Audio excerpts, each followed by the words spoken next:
এটা হারামের সাথে সম্পৃক্ত হওয়ার কারণে অনেকেই গুনাহগার হতে পারে। যিনি হারাম গ্রহণ করছেন তিনি যেমন গুনাহগার, যিনি হারামটা দিচ্ছেন তিনিও গুনাহগার, এই হারাম কাজে যিনি সহযোগিতা করছেন তিনিও গুনাহগার হচ্ছেন, যিনি এটা তৈরি করে দিচ্ছেন, অ্যাড তৈরি করে দিচ্ছেন, পিকচার তৈরি করে দিচ্ছেন, ভিডিও তৈরি করে দিচ্ছেন, তিনিও গুনাহগার হবেন। আমার বড় ছেলে ও হচ্ছে আমি বাবা যেভাবে চলি সেভাবেই চলে।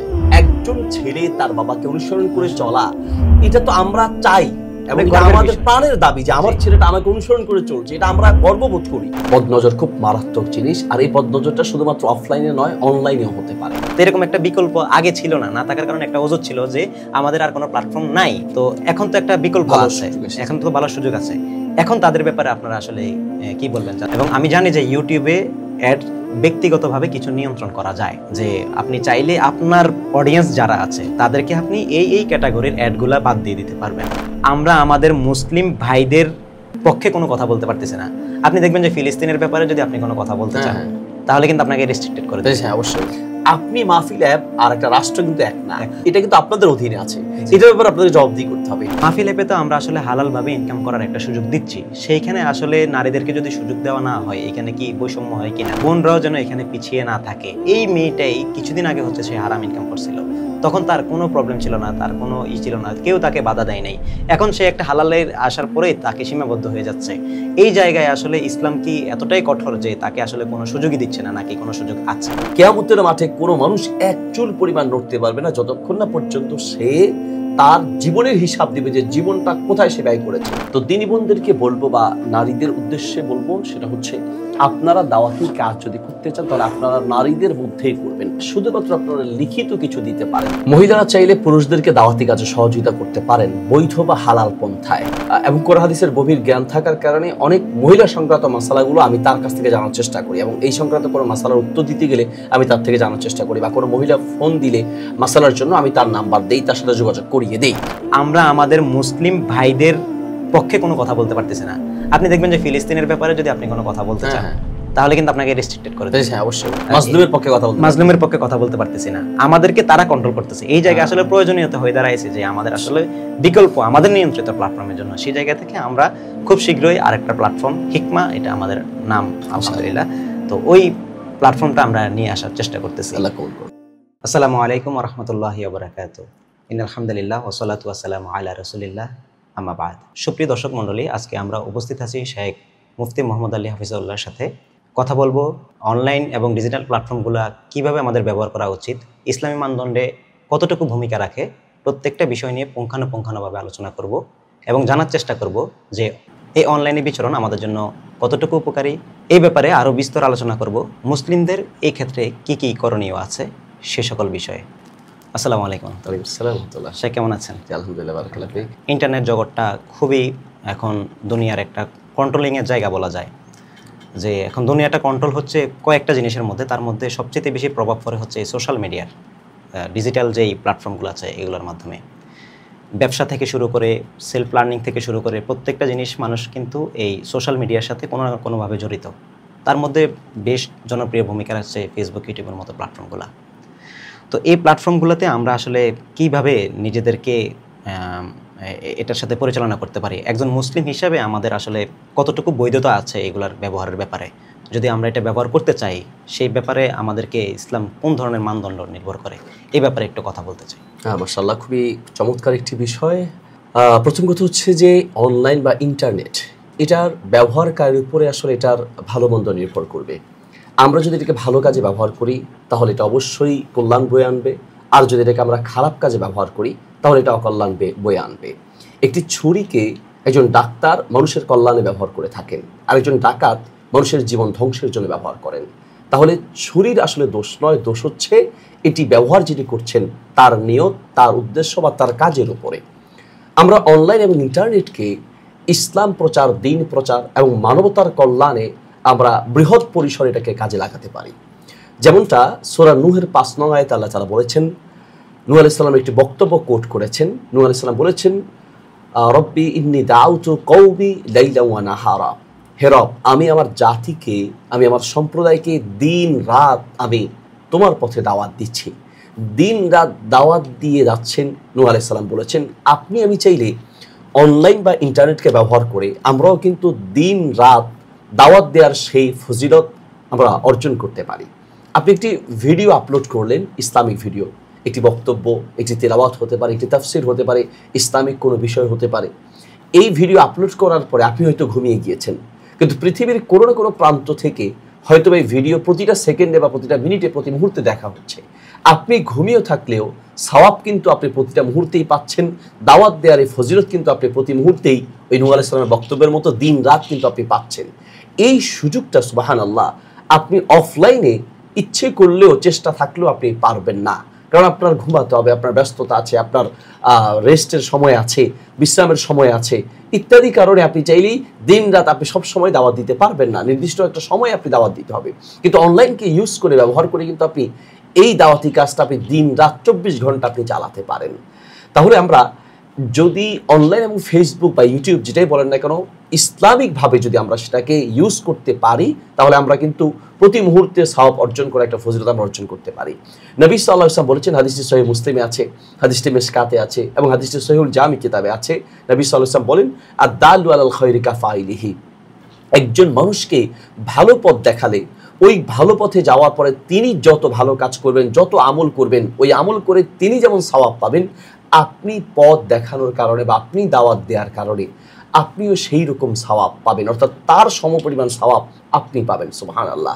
তাহলে আপনি অনলাইনে কোন ইসলামিক ভিডিও ছাড়ার পরে আপনার এই ভিডিও থেকে যতজন আমল শিখবে, দিন শিখবে, ইসলাম শিখবে, এর উপরে আমল করে তারা, শ্রোতারা বা দর্শকরা যে পরিমাণ সওয়াব পাবে, আমরা যারা কন্টেন্ট ক্রিয়েটর আছি বা আমরা যারা বক্তব্য দিয়ে থাকি বা আমরা যারা এডিটিং করে থাকি বা আমরা যারা আপলোড করে থাকি, আমরাও কিন্তু এই পরিমাণ সওয়াব অর্জন করতে পারি। কাজেই এই অনলাইনকে অবশ্যই ইসলামপন্থী যারা আছেন তারা এটাকে গুরুত্ব দেওয়া উচিত। বাকি কথা হলো যে এই অনলাইন ফেসবুক বা ইউটিউব যেটাই বলেন না কেন, এগুলোকে আমরা সেই পরিমাণ গুরুত্ব না দেওয়ার কারণে দেখা যাচ্ছে যে অনেকে অনইসলামিকভাবে সেটাকে ব্যবহার করছেন, ইউজ করছেন। ইউটিউব, ফেসবুকে আলহামদুলিল্লাহ এখন অনেকটা কিছুটা মানুষ সচেতন, কিন্তু যতটা সচেতন হওয়া দরকার ততটা সচেতনতা এখনো আসেনি। যদি আমরা আসলেই ফেসবুক, ইউটিউবের মতো এইরকম প্ল্যাটফর্ম কোনো ইসলামপন্থী কেউ, ইসলামের পক্ষের কেউ যদি এটাকে তৈরি করতে পারতেন, তাহলে সেখানে খারাপ কোনো অ্যাড আসতো না এবং খারাপ কোনো ভিডিও আসতো না। তাহলে কিন্তু আমাদের বাচ্চারা বা আমরা এগুলো দেখে সওয়াব অর্জন করতে পারতাম। এখন অনেক ক্ষেত্রে ইউটিউবে ঢোকার পরে আপনি ভালো উদ্দেশ্যেই ঢুকেছেন, ফেসবুকে ভালো উদ্দেশ্যে আপনি ভালো কিছু দেখছেন, হুট করে আপনার ইচ্ছার বাহিরেই আপনার খারাপ কিছু চোখের সামনে চলে আসছে। এই জন্য এই প্ল্যাটফর্মগুলোকে বাদ না দিয়ে বরং ফেসবুককে ইসলামিক বুকে পরিণত করা উচিত, ইউটিউবকে ইসলামিক টিউবে পরিণত করা উচিত, যাতে করে আমাদের জন্য এটা ইসলাম প্রচার প্রসারের পাশাপাশি কোনো হারামের দিকে যেন আমাদেরকে যেতে না হয়। মাশাআল্লাহ, খুবই ভালো কথা। এই ব্যাপারে কি আমরা যারা ইসলাম প্র্যাকটিস করি সেই ক্ষেত্রে মানে কতটুকু ঝুঁকি থাকতে পারে এখানে যে আমরা হারামের সাথে মিশে যাওয়ার? কারণ এই প্ল্যাটফর্মগুলো তো উন্মুক্ত, যে কোনো ধরনের কন্টেন্টই সেখানে পাওয়া যাচ্ছে। তো এই ক্ষেত্রে আসলে আমাদের কতটুকু ঝুঁকি আছে যে এখানে আমাদের ফিতনার মধ্যে পড়ে যাওয়ার? না, এটা ফিতনার মধ্যে পড়ে যাওয়ার ঝুঁকি তো অবশ্যই আছে। আমরা অনেক এমন লোককে দেখেছি বা অনেকে, যেহেতু আমরা ইসলামিক বক্তব্য দিয়ে থাকি বা ইসলামিক লেকচার দিয়ে থাকি, অনেক আমাদের ভক্ত রয়েছেন যারা আমাদেরকে তাদের জীবনের সমস্যা, সুবিধা অসুবিধাগুলো বলেন। তো অনেকেই এমন বলেন যে ফেসবুক শুরু করেছেন, হয়তো বা তিনি এটা বক্তব্য দেখছেন বা ভালো কিছু দেখছেন, হুট করে সেখানে খারাপ এমন একটা ভিডিও চলে আসলো যে সে তাকে নিয়ন্ত্রণ করতে পারে না। অনেক খারাপ ভিডিও চলে আসে। তো অনেক সময় এই যে খারাপ ভিডিও আসার কারণে সে ভালো দেখার উদ্দেশ্যে গিয়েও শয়তান সেখানে কিন্তু ভিন্নভাবে তাকে মিসগাইড করেছে এবং পরবর্তীতে সে সেই মিসগাইডে পরে সে খারাপ ভিডিও দেখার প্রতি সে ধাবিত হয়ে যায়। এই জন্য এটা একটা অবশ্যই ঝুঁকি আছে। ফেসবুক, ইউটিউবে যেমনটা যে কোনো একটা ভালো ভিডিও দেখার উদ্দেশ্যে আপনি গেলেও সেখানে অনেক খারাপ ভিডিও আসার সুযোগ থাকে এবং অ্যাডের মাধ্যমে বেপরদা নারী বা হারাম অনেক দৃশ্য চোখের সামনে চলে আসে। তো যার কারণে আমরা আমভাবে বা নির্দ্বিধায় আমরা জনগণকে বলতে পারি না যে আপনারা ফেসবুক, ইউটিউব দেখুন, বলতে পারি না এই জন্য যেহেতু খারাপ এখানে চলে আসার সম্ভাবনা আছে। বাকি যারা নিজেদেরকে নিয়ন্ত্রণ করতে পারে যে খারাপ কিছু আসলেও সে এটাকে স্ক্রল করতে পারবে, সেটাকে বাদ দিয়ে সে নিজেকে নিয়ন্ত্রণ করতে পারবে, তাহলে তাদেরকে দেখার জন্য আমরা উৎসাহ দিই বা আমরা অনুমতি দিই। কিন্তু যারা নিজেকে নিয়ন্ত্রণ করতে পারবে না তাদের জন্য এটা অনেক ভয়ঙ্কর, বেশিরভাগ ক্ষেত্রেই তারা হয়ে যেতে পারে। যেমন ইবনুল জাওজি রাহিমাহুল্লাহ লিখিত তালবিসু ইবলিস একটা আরবি বই আছে, সেখানে ইবনুল জাওজি রাহিমাহুল্লাহ উল্লেখ করেছে যে শয়তান মানুষকে কতভাবে প্রতারিত করে। এর মধ্যে একটা পন্থা হচ্ছে ভালো শুরুতে, যেটাকে নেক্সট শুরুতে আমরা বলি যে নেক্সট শুরুতে শয়তানের ধোঁকা। তার মানে ভালো শুরুতে তারা খারাপ পথে নিয়ে যায়। আপনি ভালো কিছু দেখার উদ্দেশ্যে প্রবেশ করেছেন, সেখানে খারাপ একটু দেখিয়ে ওই খারাপটার মজার দিকে আপনাকে দেখে ধাবিত করবে। তো এই জন্য আমরা আসলে আমভাবে সকলের জন্য আমরা এভাবে বলতে পারি না যে আপনারা ফেসবুক ইউটিউব অ্যাভেলেবেল দেখেন, বলতে পারি না। কিন্তু আলহামদুলিল্লাহ কিছু কাজ শুরু হয়েছে, যেমন আমাদের আলহামদুলিল্লাহ আমরা মাহফিল অ্যাপ নিয়ে যে ধরনের কাজ করছি, যে কোনো ধরনের খারাপ ভিডিও আসবে না আলহামদুলিল্লাহ। এইরকম আরও কোনো প্ল্যাটফর্ম যদি তৈরি হয় আলহামদুলিল্লাহ ভালো, যে দিন প্রচারের জন্য শুধুমাত্র হালাল কন্টেন্ট ক্রিয়েটরগুলো থাকবে এবং হালাল ভিডিওগুলোই থাকবে, কোনো হারাম অ্যাড বা হারাম কোনো অংশ এখানে আসবে না। যদি এরকম কিছু তৈরি করা যায়, আর যেগুলো তৈরি হচ্ছে আমাদের উচিত সেগুলো প্রচার প্রসার করা, তাহলে কি হবে আমাদের প্রজন্ম আলহামদুলিল্লাহ আস্তে আস্তে ওই খারাপ থেকে আমরা ভালোর পথে চলে আসবো। বাকি ফেসবুক ইউটিউব যারা চালাচ্ছেন, কোনো কারণে যদি খারাপ ভিডিও চলে আসে, দেখার ইচ্ছা নাই, এরপর যদি সে নিজেকে ওইটা থেকে বিরত রাখে, চোখকে সরিয়ে ফেলে, তাহলে ইনশাআল্লাহ আল্লাহ তাআলা মাফ করবেন। কারণ নবী সাল্লাল্লাহু আলাইহি ওয়াসাল্লাম বলেছেন, ইন্নাল্লাহু ওয়াদা আন উম্মাতিয়াল খাতা ওয়ান নিসিয়ান ওয়া মাসতুকরিহু আলাইহি। কেউ যদি বাধ্য হয়ে, না জেনে এবং বাধ্য হয়ে কোনো ভুল করে ফেলে, আল্লাহ তাআলা মাফ করবেন। কিন্তু চোখে আসার পরে কিন্তু নিজেকে ফিরিয়ে নিতে হবে। এখন চোখের সামনে এসেছে খারাপ ভিডিও, আপনি আবার এটাকে ক্লিক করে দেখলেন, তাহলে আপনি গুনাহগার হয়ে গেলেন। এখন সেই পরিমাণ তাকওয়া কয়জনের আছে যে একটা ভালো ভিডিও দেখছে, খারাপ ভিডিও আসার পরে সেদিকে না তাকিয়ে নিজেকে নিয়ন্ত্রণ করবে? এই পর্যায়ে তাকওয়া তো সবার নাই। আবার দেখা যায় ভিডিওটা দেখাও তার জন্য অনেক বেশি জরুরি হয়ে যায়, অনেক সময় প্রয়োজন হয়ে যায়। তাইলে মানে সে না চাইলেও আসলে তার যাইতে হয় কোনো না কোনো কারণে। তো তাকে একেবারে আসলে এটা থেকে ফিরিয়ে রাখার যাচ্ছে না, ফেসবুক ইউটিউবে পুরোপুরি ফিরিয়ে রাখা যাচ্ছে না, আবার পুরোপুরি এটা দেখার প্রতি ধাবিত করা যাচ্ছে না। মানে একটা মাঝামাঝি অবস্থানে আমরা একটা মানে দোলন অবস্থায় আছি, আমরা দুলন্ত অবস্থায় আছি। সোশ্যাল মিডিয়ার ব্যবহারের ব্যাপারে যে সময় নষ্টের কোনো ব্যাপার এখানে আছে কিনা, এই ব্যাপারে যদি একটু বলতেন। যে সুন্দর বিষয়। আসলে সময়ের ব্যাপারে যে আমাদেরকে প্রশ্ন করা হবে, এটা যেন আমাদের মানে জানাই নেই, বা জানলেও এটাকে আমরা কেন যেন গুরুত্ব দিই না। আপনার আমার যে সময় আমরা নষ্ট করছি, এই ব্যাপারে কিন্তু আমাদেরকে জবাবদিহি করতে হবে, আল্লাহর সামনে আমাদেরকে জবাবদিহি করতে হবে। নবী সাল্লাল্লাহু আলাইহি ওয়াসাল্লাম বলেছেন, প্রসিদ্ধ হাদিস আমরা অনেকে জানি, সুনানে তিরমিজিতে হাদিসটি আছে, আত-তারগিব ওয়াত-তারহিব কিতাবে আছে, মিশকাতে আছে, মুসনাদ আহমদে আছে, লা তাজুলু কদাম আবদিন হাত্তা ইউসআলা আন উমরিহি ফীমা আফনাহু। কিয়ামতের মাঠে কোনো মানুষ এক চুল পরিমাণ নড়তে পারবে না যতক্ষণ না পর্যন্ত সে তার জীবনের হিসাব দিবে, যে জীবনটা কোথায় সে ব্যয় করেছে। তো জীবন মানে আপনার সময়, জীবন মানে আল হায়াতু হিয়াল ওয়াক্ত, জীবন মানে হচ্ছে সময়। আপনার সময় নেই মানে তো জীবন নেই, জীবন আছে মানে সময় আছে। হ্যাঁ, তো এই জন্য যে আপনি সময়টা কোথায় ব্যয় করছেন, আল্লাহর কাছে জবাবদিহি করতে হবে। নবী সাল্লাল্লাহু আলাইহি ওয়াসাল্লাম চমৎকার বলেছেন, বুখারীতে হাদিসটি আছে এবং মিশকাতেও হাদিসটি আছে, নি'মাতানি মাকবুনুন ফীহিমা কাসীরুম মিনান নাস আস-সিহহাতু ওয়াল ফারাগ। পৃথিবীর অধিকাংশ মানুষ দুটি নিয়ামতের ব্যাপারে ধোকায় পড়ে আছে। একটি হচ্ছে আসিহাতু, সুস্থতা, আর আরেকটি হচ্ছে আল ফারাগু, সময়। মানে সুস্থতাকে মানুষ সঠিক কাজে ব্যয় করে না, সুস্থ থাকতে মানুষ সুস্থতার কদর করে না। আরেকটি হচ্ছে সময়। তাহলে আপনি সময়কে কোন কাজে ব্যবহার করছেন, আল্লাহ তাআলা আপনাকে এই প্রশ্ন করবেন, আল্লাহর কাছে জবাব দিতে হবে। ফেসবুক, ইউটিউব বা সোশ্যাল মিডিয়া যতগুলো আছে, এগুলোকে আমরা যদি ভালো কাজে ব্যয় করি, তাহলে তো প্রত্যেকটা সময় কিন্তু আপনার নেকি হচ্ছে, সওয়াব হচ্ছে। আপনি ভিডিওতে কোরআন তেলাওয়াত শুনছেন, আপনি লেকচার দেখছেন, ইসলামিক কোনো বক্তব্য শুনছেন, ইসলামিক কোনো ভিডিও দেখছেন, তাহলে প্রতি মুহূর্তে আপনার সওয়াব হচ্ছে। এটা আপনার সময় নষ্ট হচ্ছে না, বরং সময়টা কাজে লাগছে। কিন্তু আপনি অহেতুক ফেসবুক কোন খবরের পর কোনটা আসছে, কোনটা পরে কোনটা আসছে, খামাকা পোস্ট করছে, ছবি দেখতেছে, কমেন্ট করতেছে, অপ্রয়োজনে আপনি স্ক্রল করেই যাচ্ছেন, তাহলে এতে করে যে আপনার সময় নষ্ট হচ্ছে, এটা কিন্তু আপনাকে আল্লাহর কাছে জবাবদিহি করতে হবে যে আপনি সময়টা অহেতুক কাজে নষ্ট করছেন। প্রত্যেকটা মুহূর্ত আপনার দাবি। ইমানদারের প্রত্যেকটা সেকেন্ড, প্রত্যেকটা মিনিটকে গুরুত্ব দেওয়া উচিত। অহেতুক ফেসবুক, ইউটিউব বা অন্য কোনো সোশ্যাল মিডিয়া ইউজ করা উচিত নয়। দিনের উদ্দেশ্যে আপনি যত ইউজ করবেন ততই আপনার সওয়াব হবে। জি, এক্ষেত্রে দেখা যায় যে শর্টস রিলসের যে ব্যাপারগুলো আছে, যে একটা রিলসে ক্লিক করার পরে হয়তো মানুষ স্ক্রল করতেই থাকে, দেখতেই থাকে, কিন্তু আপনি কি দেখতে চাচ্ছেন, আমরা যে টার্গেট ছাড়া দেখি। এই ক্ষেত্রে হচ্ছে কি সোশ্যাল মিডিয়ার যে অ্যালগরিদমটা এত চাকচিক্যভাবে উপস্থাপন করা হচ্ছে যে এইখানে আপনি হয়তো রিলস যে কন্টেন্টটা, এখানে 1 মিনিটের বেশি ভিডিও আগে দেওয়া যেত না। তো মানুষ মনে করতে কি 1 মিনিটই তো আমি একটু দেখে ফেলি, হুজুরের কোনো একটা বক্তব্য, আপনাদের কোনো একটা বক্তব্য দেখা গেল আসলো, তো 1 মিনিট দেখার পরে কিন্তু এটা অটোমেটিক্যালি স্ক্রলে আপনাকে অন্য আরেকটা জিনিস সাজেস্ট করতেছে, এবং আপনাকে হচ্ছে সে কানেক্ট রাখতেছে যে আপনি আরো দেখেন।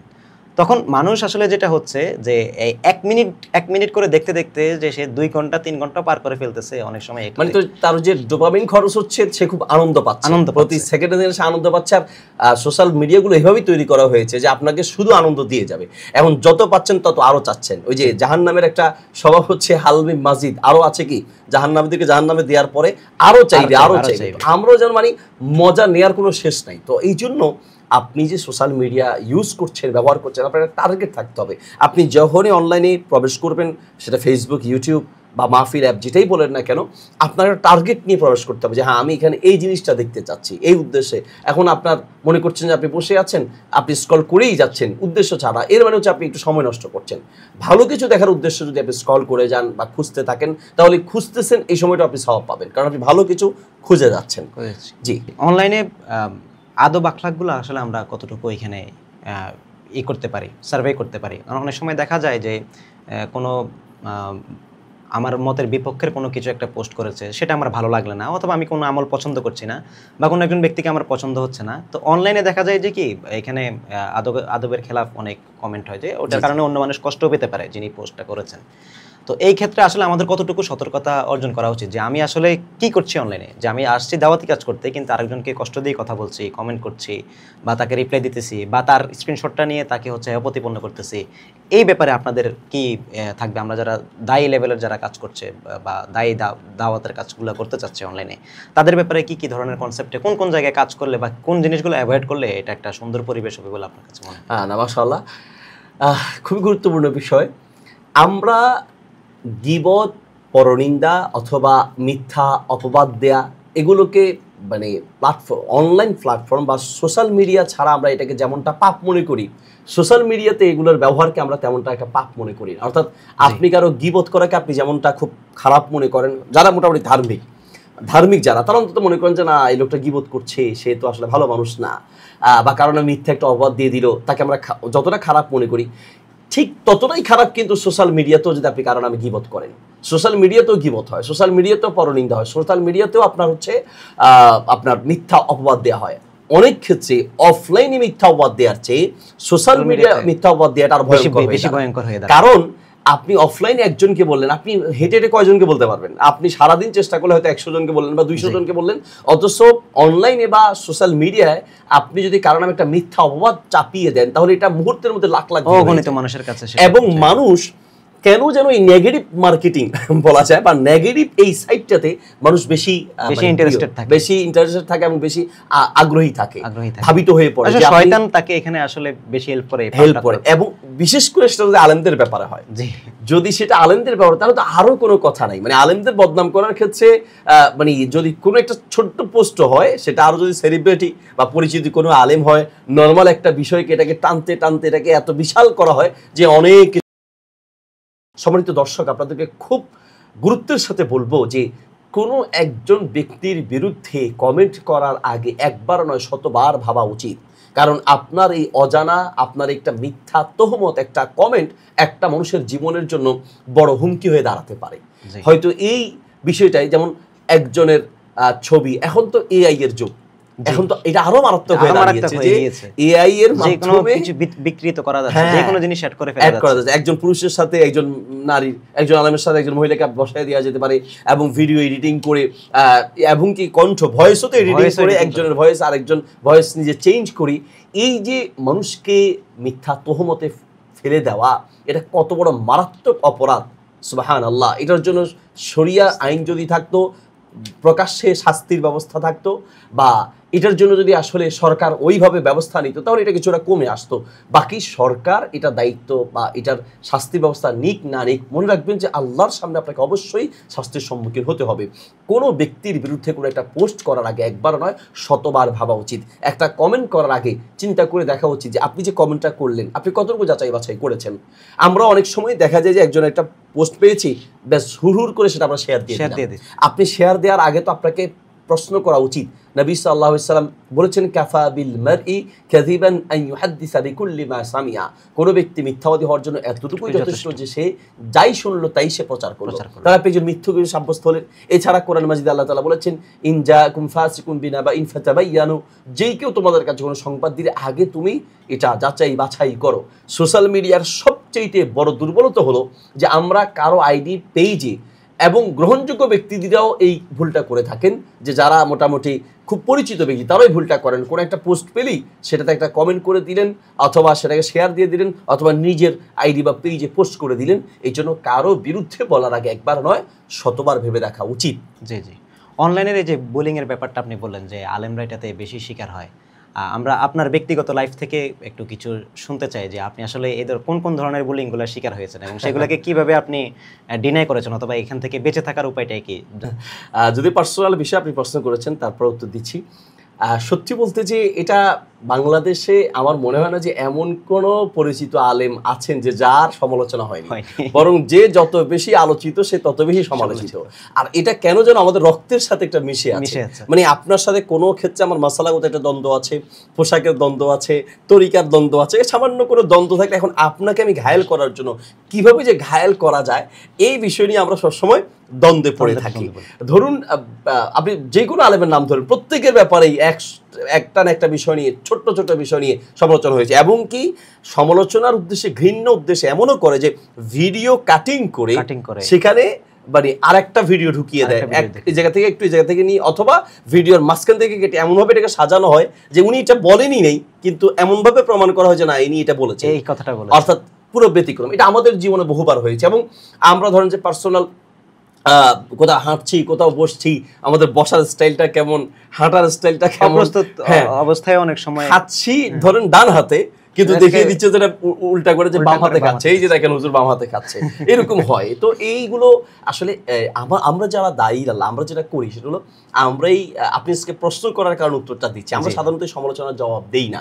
আপনারা এই কয়দিন পরপরই দেখুন আমার নামে বলেন, বন্ডদের নামে, এই একেবারে অহেতুক ভিডিও বানিয়েছেন, প্রোগ্রাম এখনো শুরু হয়নি, আপনি প্রস্তুতি নিচ্ছেন, তো ধরেন আমাদের প্রোগ্রামের সামনে শ্রোতা এখনো আসেনি, মানে আমরা যে আমাদের স্টুডেন্টদেরকে আমরা প্রোগ্রাম করি, এলাকাবাসী নিয়ে প্রোগ্রাম করি, তো মাত্র প্রোগ্রাম শুরু হয়েছে, ক্যামেরা অনেকগুলো আছে, আমরা মাত্র ইদানিং সেই ভিডিওটা নিয়ে অনেকেই সমালোচনা করছেন, আমরা এগুলো জবাব দিই না এবং এগুলোকে আমরা তোয়াক্কা করি না, কারণ আমাদের অনেক কাজ আছে। এই জবাব দিতে গেলে যে সময়টা বের করা দরকার, সেই সময়টা আমাদের কোথায়? তো অনেকে এটা করে মজা পাচ্ছেন এবং আমাদের কাছে সেন্ড করছেন যে হুজুর এটা নিয়ে তো অনেক আপনার বদনাম করছি। আরে বাবা, বদনামের কি আছে? ধরুন আমরা এখন কথা বলছি, আমাদের এখানে শ্রোতা আছে, আমরা মিডিয়ার জন্য কন্টেন্ট দিতে পারি না? অবশ্যই। তারপর আমরা একটা প্রোগ্রাম করেছিলাম যে এটা প্রস্তুত প্রোগ্রাম ছিল, আমাদের ছাত্ররা থাকে, আমাদের বড় ছাত্র যারা আছে 8, 9, 10 এবং আমাদের মোতাফাটেকা যারা হচ্ছে মিশকাত দাওরার স্টুডেন্ট, তো তারা থাকে, তাদেরকে নিয়ে আমরা হচ্ছে প্রশ্ন উত্তর করি, তারা প্রশ্নগুলো লেখে, সেক্ষেত্রে এলাকাবাসীও কেউ কেউ থাকেন, তো ওনারা প্রশ্ন লেখেন, এগুলোর উত্তর আমরা দিই। তো আমাদের একটা প্রোগ্রামে আমরা মাত্র রেডি হচ্ছি, এখনও শ্রোতারা আসেনি, সম্ভবত হয়তো বা ওই সময়টা বিরতির ছিল, অথবা এখনো প্রোগ্রাম শুরু হয়নি, তো তখন তো শ্রোতা নাই, ক্যামেরা ছিল অনেকগুলো ক্যামেরা, সেটাকেই একজনে কোট করে মানে রেকর্ড করে যে দেখেন শ্রোতা নেই, সে বক্তব্য দিচ্ছে, এটাকে নিয়ে সমালোচনা করছে, এরকমটা অনেকবার হয়েছে। তো যাই হোক, এগুলো এই ধরনের অহেতুক। যেমন আমার ধরেন ছেলেকে নিয়ে, আমার বড় ছেলে, ও হচ্ছে আমি বাবা যেভাবে চলি সেভাবেই চলে, আমার মতো চশমা পড়বে, আমার মতো টুপি পড়বে। একজন ছেলে তার বাবাকে অনুসরণ করে চলা, এটা তো আমরা চাই এবং আমাদের প্রাণের দাবি যে আমার ছেলেটা আমাকে অনুসরণ করে চলছে, এটা আমরা গর্ববোধ করি, আমরা এটাতে আলহামদুলিল্লাহ যে আল্লাহ শুকরিয়া আদায় করি। অনেকে এটা বলছে বাবা কফি করছে, বাবার কফি করলে খারাপ কথা, কোনো খারাপ কাজ করতে পারে সেটাই। আজকে মুফতি মোহাম্মদ আলী সাহেবের ছেলে বক্তব্য দিয়েছে, এটা সমালোচনা হচ্ছে, অথচ মুফতি মোহাম্মদ আলী সাহেবের ছেলে যদি আজকে আল্লাহ মাফ করুন নাচ করতো, ড্যান্স দিত, অন্য খারাপ কিছু করতো, তো তাহলে সেটা সমালোচনার ছিল, এখানে সমালোচনা নাকি? আচ্ছা, অনেকে মনে করেন যে মাহফিল এসে বক্তব্য দিচ্ছে, এটা হচ্ছে তাকে ট্রেনিং দেয়া। আমাদের শুধু আমার ছেলে নয়, ওর কথাগুলো একটু শ্রোতাদের কাছে বেশি ভালো লাগে, এই জন্য ওকে মানুষ বেশি চিনে। আমাদের প্রত্যেকটা ছাত্রকে আমরা এভাবে তৈরি করি, হ্যাঁ, যে আলহামদুলিল্লাহ। ডক্টর জাকির নাইক স্কুলে আপনারা দেখেন যে ছোট ছোট বাচ্চার বক্তব্য দিতে পারে। আমাদের মাদ্রাসাতুল হিদায়ার যতগুলো শাখা আছে আলহামদুলিল্লাহ প্রায় স্টুডেন্ট আপনি দেখবেন যে ভালো বক্তব্য দিতে পারে। আমরা এটা তৈরি করি, কারণ একজন আলেম সে যদি দাওয়াত দিতে না পারে এবং কথা বলতে পারা, এটা কিন্তু আল্লাহর একটা নেয়ামত। আপনার হচ্ছে মুসা আলাইহিস সালাম দোয়া করেছেন, রব্বি জিদনি ইলমা, তারপর রব্বি ইশরাহ লি সাদরি ওয়া ইয়াসসির লি আমরি ওয়াহলুল উকদাতাম মিন লিসানি ইয়াফকাহু কওলি। আল্লাহ আমার মুখের জড়তা দূর করে দাও, আমি যেন কথা বলে মানুষ বুঝতে পারে। তাহলে যে মানুষের সামনে কথা বলতে পারা, এটা আল্লাহর একটা নিয়ামত। আমার বড় ছেলে মাহমুদ পুরো মাহফিলে এই তো এই বছর সর্বোচ্চ কত 10-12টা মাহফিলে সে তার বন্ধের সময় যায়, পড়ালেখা বাদ দিয়ে নয়। যখন সে সময় পায় তখন আমার সাথে একটু আমি নিয়ে যাই, আমার পুরো গাড়িতে আমার সাথে একটু এলমি কথাবার্তা হয়, পড়ালেখা নিয়ে কথা বলি, আর মাহফিলে সে একটু সাহসের জন্য কথাবার্তা বলে। এবং আমাদের যে প্রোগ্রামগুলো হয় সেই প্রোগ্রামগুলোতে সে মাঝে মাঝে একটু সাহসের জন্য কথাবার্তা বলে থাকে। এটা ট্রেনিং। হ্যাঁ, কোনো মাহফিলে তাকে বক্তা হিসেবে ছেড়ে দেয়নি, কোনো মাহফিলে বলতে পারবো না যে তাকে প্রধান বক্তা বা দ্বিতীয় বক্তা, কথা বিশেষ আকর্ষণ বক্তা হিসেবে তার নাম দেওয়া হয়েছে, কোনো অনুমতি আমাদের দেওয়া হয়নি। কেউ যদি লিখে রাখে সেটা তার নিজের স্বার্থে বা নিজের প্রয়োজনে লিখেছে, আমরা অনুমতি দিইনি, এবং বক্তা হিসেবে তার জন্য কোনো হাদিয়া বা এই ধরনের কোনো কিছু চাওয়া হয়নি। তাহলে অহেতুক সমালোচনা, কি পরিমাণ সমালোচনা হয়েছে আপনারা দেখেছেন, একদম অহেতুক। এই দেখেন ছোট ছোট অনেক বাচ্চারা গান গায়, ছোট ছোট বাচ্চারা গান গায়, নাচে, ড্যান্স করে, এই করে সেই করে, মাবারা সেদিকে ফিরিয়ে দিয়েছে, ওটার ওই পরিমাণ সমালোচনা না। কিন্তু একজন আলেমের ছেলেকে নিয়ে যেভাবে সমালোচনা, মানে এক কথা হলো আপনি এটা বদনাম করেন অথবা মানে কাজ করলেই আপনার সমালোচনা হবে। আমরা মনে করি যে ওরা সব উত্তর দেওয়া উচিত না। এই টেন্ডেন্সি নিয়ে অথবা এই চিন্তা ভাবনা নিয়েই একজন দায়ীকে আঘাত হবে যে আপনি কাজ করলেই আপনার বিপদ আসবে, বদনাম হবে। আসাদুন্নাসি বালা আন আলাম্বিয়া ফালামসাল সুম্মালিম আমসাল, পৃথিবীতে সবচেয়ে বেশি বিপদগ্রস্ত ছিলেন নবী রাসূলগণ। তা আপনারা দাওয়াতি কাজ করবেন, বিপদ আসবে না, বদনাম হবে না, বিরোধিতা করবেন, এটা হতেই পারে না। মুহাম্মদ সাল্লাল্লাহু আলাইহি ওয়াসাল্লামের মতো আদর্শবান তো পৃথিবীতে কেউ হতে পারে না, আমরা কেউ হতে পারবো না। সেই নবী সাল্লাল্লাহু আলাইহি ওয়াসাল্লামের বিরুদ্ধে এমন কোন অপবাদ নাই, আল্লাহ মাফ করুন, সব ধরনের অপবাদ তাকে এখন পর্যন্ত দিয়ে যাচ্ছে ইসলাম বিদ্বেষী এবং নাস্তিকরা। নারীদেরকে নিয়ে কেলেঙ্কারি, বদনাম করার চেষ্টা করছে। তারপরে আপনার হচ্ছে রাসূল সাল্লাল্লাহু আলাইহি ওয়াসাল্লামের মানে চাল, কত বিষয় নিয়ে জাদুঘর বলা হয়েছে, মজনুন বলা হয়েছে সেই জামানা, এবং এই জামানায় রাসূল সাল্লাল্লাহু আলাইহি ওয়াসাল্লাম বদনাম করছে ইসলাম বিদ্বেষীরা। তাহলে যদি নবী রাসূলরা এত সতর্ক হয়ে চলার পরেও ওনাদের যদি বদনাম হয়, আমাদের হবে না, এটা হতে পারে না। বাকি কথা হচ্ছে যৌক্তিক সমালোচনা যদি করা হয় তাহলে সেই ক্ষেত্রে অবশ্যই সেগুলো গ্রহণ করা উচিত এবং সেদিকে লক্ষ্য রাখা উচিত।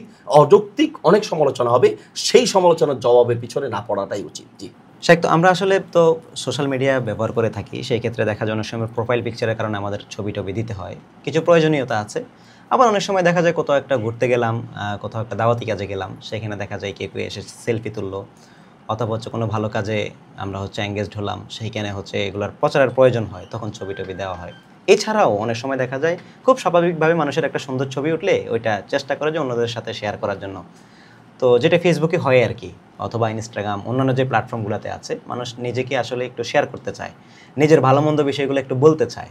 যেমন আজকে একটু কোথাও একটু ভালো খাবার খাইলো, এটার ব্যাপারে একটু বললো, কোথাও একটু ঘুরতে গেছে সেটা বললো, একটা হ্যাপিনেস মোমেন্ট আজকে পরিবারের সাথে কাটালো সেটা একটু শেয়ার করলো, চাকরিতে আজকে একটু বেতন বাড়লো, আজকে একটু ভালো রান্নাবান্না হলো, এই জিনিসগুলো আসলে মানুষ শেয়ার করতে চায়, করে, মানুষের একটা আগ্রহ থাকে যে অন্যকে জানাতে এই বিষয়গুলা। তো তখন দেখা যায় ফেসবুক যেহেতু একটা পাবলিক প্ল্যাটফর্ম, সেইখানে দেখা যায় নিজের এই বিষয়গুলো বলে দেয়। এই ক্ষেত্রে কি কোনো বদনজরের আওতায় পড়ার কোনো টেন্ডেন্সি অথবা কোনো সম্ভাবনা এখানে আছে কিনা, এই ব্যাপারে আপনার অভিমত কি থাকবে, যে আমরা এইখান থেকে বাঁচার জন্য, অথবা যদি বদনজর হয়ে থাকে তাহলে আমরা কিভাবে এখান থেকে বাঁচতে পারি? প্রথম কথা হচ্ছে যে বদনজর যেটাকে আমরা বদনজর বলে থাকি, এটা কোরআন সুন্নাহ দ্বারা প্রমাণিত। নবী সাল্লাল্লাহু আলাইহি ওয়াসাল্লাম বলেছেন ইন্নাল আইনা হাক্কুন, বদনজর সত্য। অর্থাৎ বদনজরের কারণে মানুষকে কবর পর্যন্ত পৌঁছে দেয়। একটা পশু যেমন পাতিল পর্যন্ত পৌঁছে যেতে পারে, অর্থাৎ রান্না পর্যন্ত পৌঁছে যেতে পারে, ঠিক তেমনি একজন মানুষ কবর পর্যন্ত পৌঁছে যেতে পারে বদনজরের কারণে। বদনজর খুব মারাত্মক জিনিস, আর এই বদনজরটা শুধুমাত্র অফলাইনে নয়, অনলাইনেও হতে পারে। আপনার চেহারা দেখে আপনার বাচ্চার ছবি আপনি দিলেন, এই বাচ্চার ছবি দেওয়ার পরে সেটাকে কেন্দ্র করে কেউ মাশাআল্লাহ না বলে এমন শব্দ উচ্চারণ করলো যে শব্দের কারণে বদনজর হতে পারে। এই জন্য আমাদের পরামর্শ থাকে যে বাচ্চাদের ছবি যতদূর সম্ভব একদম প্রয়োজন ছাড়া, হ্যাঁ একটা তেলাওয়াত দিয়েছেন, ইসলামিক নাশিদ দিয়েছেন বা ইসলামিক বক্তব্য কোনো কিছু যদি আপলোড করেন, তাহলে সেই ক্ষেত্রে একটু সতর্ক থাকতে হবে। সেই সতর্কতা হলো আপনি হেডলাইনে লিখে দিতে পারেন, এটা আমার পরামর্শ আর কি, যে আপনি ক্যাপশনে লিখে দিতে পারেন, প্রথমে মাশাআল্লাহ লিখে দিলেন, যেন এটা দেখতে গিয়ে প্রথমে সে মাশাআল্লাহটা পড়ে নেয়। তাহলে বদনজর থেকে বাঁচার ক্ষেত্রে মাশাআল্লাহ বলা, তার জন্য দোয়া করা, এটা বদনজর থেকে বাঁচার একটা মাধ্যম। বাকি কথা হলো যে শুধু বাচ্চাদের ক্ষেত্রে নয়, আমাদের ক্ষেত্রে বদনজর হতে পারে। মানে আপনি, আমি বা আমাদেরও আসলে কোনো কথা বা কোনো কিছু দেখেও বদনজর হতে পারে। তো সেই ক্ষেত্রে বাচ্চা বা আমরা সকলেই আমাদের সকাল সন্ধ্যার যে আমলগুলো আছে, নিয়মিত আমলগুলো জারি রাখা উচিত, প্রচলন রাখা উচিত, নিয়মিত এটা আমল করা উচিত। বাচ্চাদের ক্ষেত্রে বিশেষ করে সকাল সন্ধ্যার আমলগুলো শেখানো উচিত। বদনজরের ক্ষেত্রে বাচ্চারা একটু বেশি, বাচ্চাদের উপরে প্রভাবটা বেশি পড়ে, এই জন্য বাচ্চাদের ছবি যেহেতু দেওয়ার প্রয়োজন হয় না, এই জন্য অপ্রয়োজনে বাচ্চাদের কোনো ছবি দেওয়ার প্রয়োজন নেই। এটা হলো আমাদের প্রথম পরামর্শ। আর যদি একান্তই কোনো কারণে বাচ্চাদের কোনো ভিডিও বা কিছু আপলোড করতেই হয়, তাহলে সেক্ষেত্রে একটু সতর্কতার সাথে ক্যাপশনটা দিবেন, মানুষকে দোয়া করার জন্য বলবেন। পাশাপাশি হচ্ছে যে সকাল সন্ধ্যার যে আমল নিজেরা করব, বাচ্চাদেরকে শিখিয়ে দিব।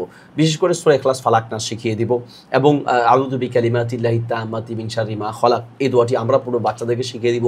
বাচ্চাদেরকে সামনে রেখে উঈযুকা বিকালিমাতিল্লাহি তাম্মাতি মিন কুল্লি শাইতানিন ওয়া হাম্মাতিন ওয়া মিন কুল্লি আইনিল লাম্মা, এই দোয়াটা বদনজর থেকে বাঁচার খুবই কার্যকরী একটি দোয়া। এইটা আমরা ফলো করার চেষ্টা করবো ইনশাআল্লাহ। সোশ্যাল মিডিয়ায় যতদূর সম্ভব নিজের ব্যক্তিগত বিষয় শেয়ার না করাটাই হচ্ছে উচিত, কারণ এতে করে সময় নষ্ট হচ্ছে। হ্যাঁ, আপনার একটু মন চেয়েছে, আপনি কোনো কিছু একটা শেয়ার করতে চাচ্ছেন, আপনার কোনো কিছু বন্ধুদেরকে জানাতে চাচ্ছেন, জানাতে পারেন, তবে সেই ক্ষেত্রে বাচ্চাদের ছবি দেওয়া থেকে বিরত থাকা উচিত।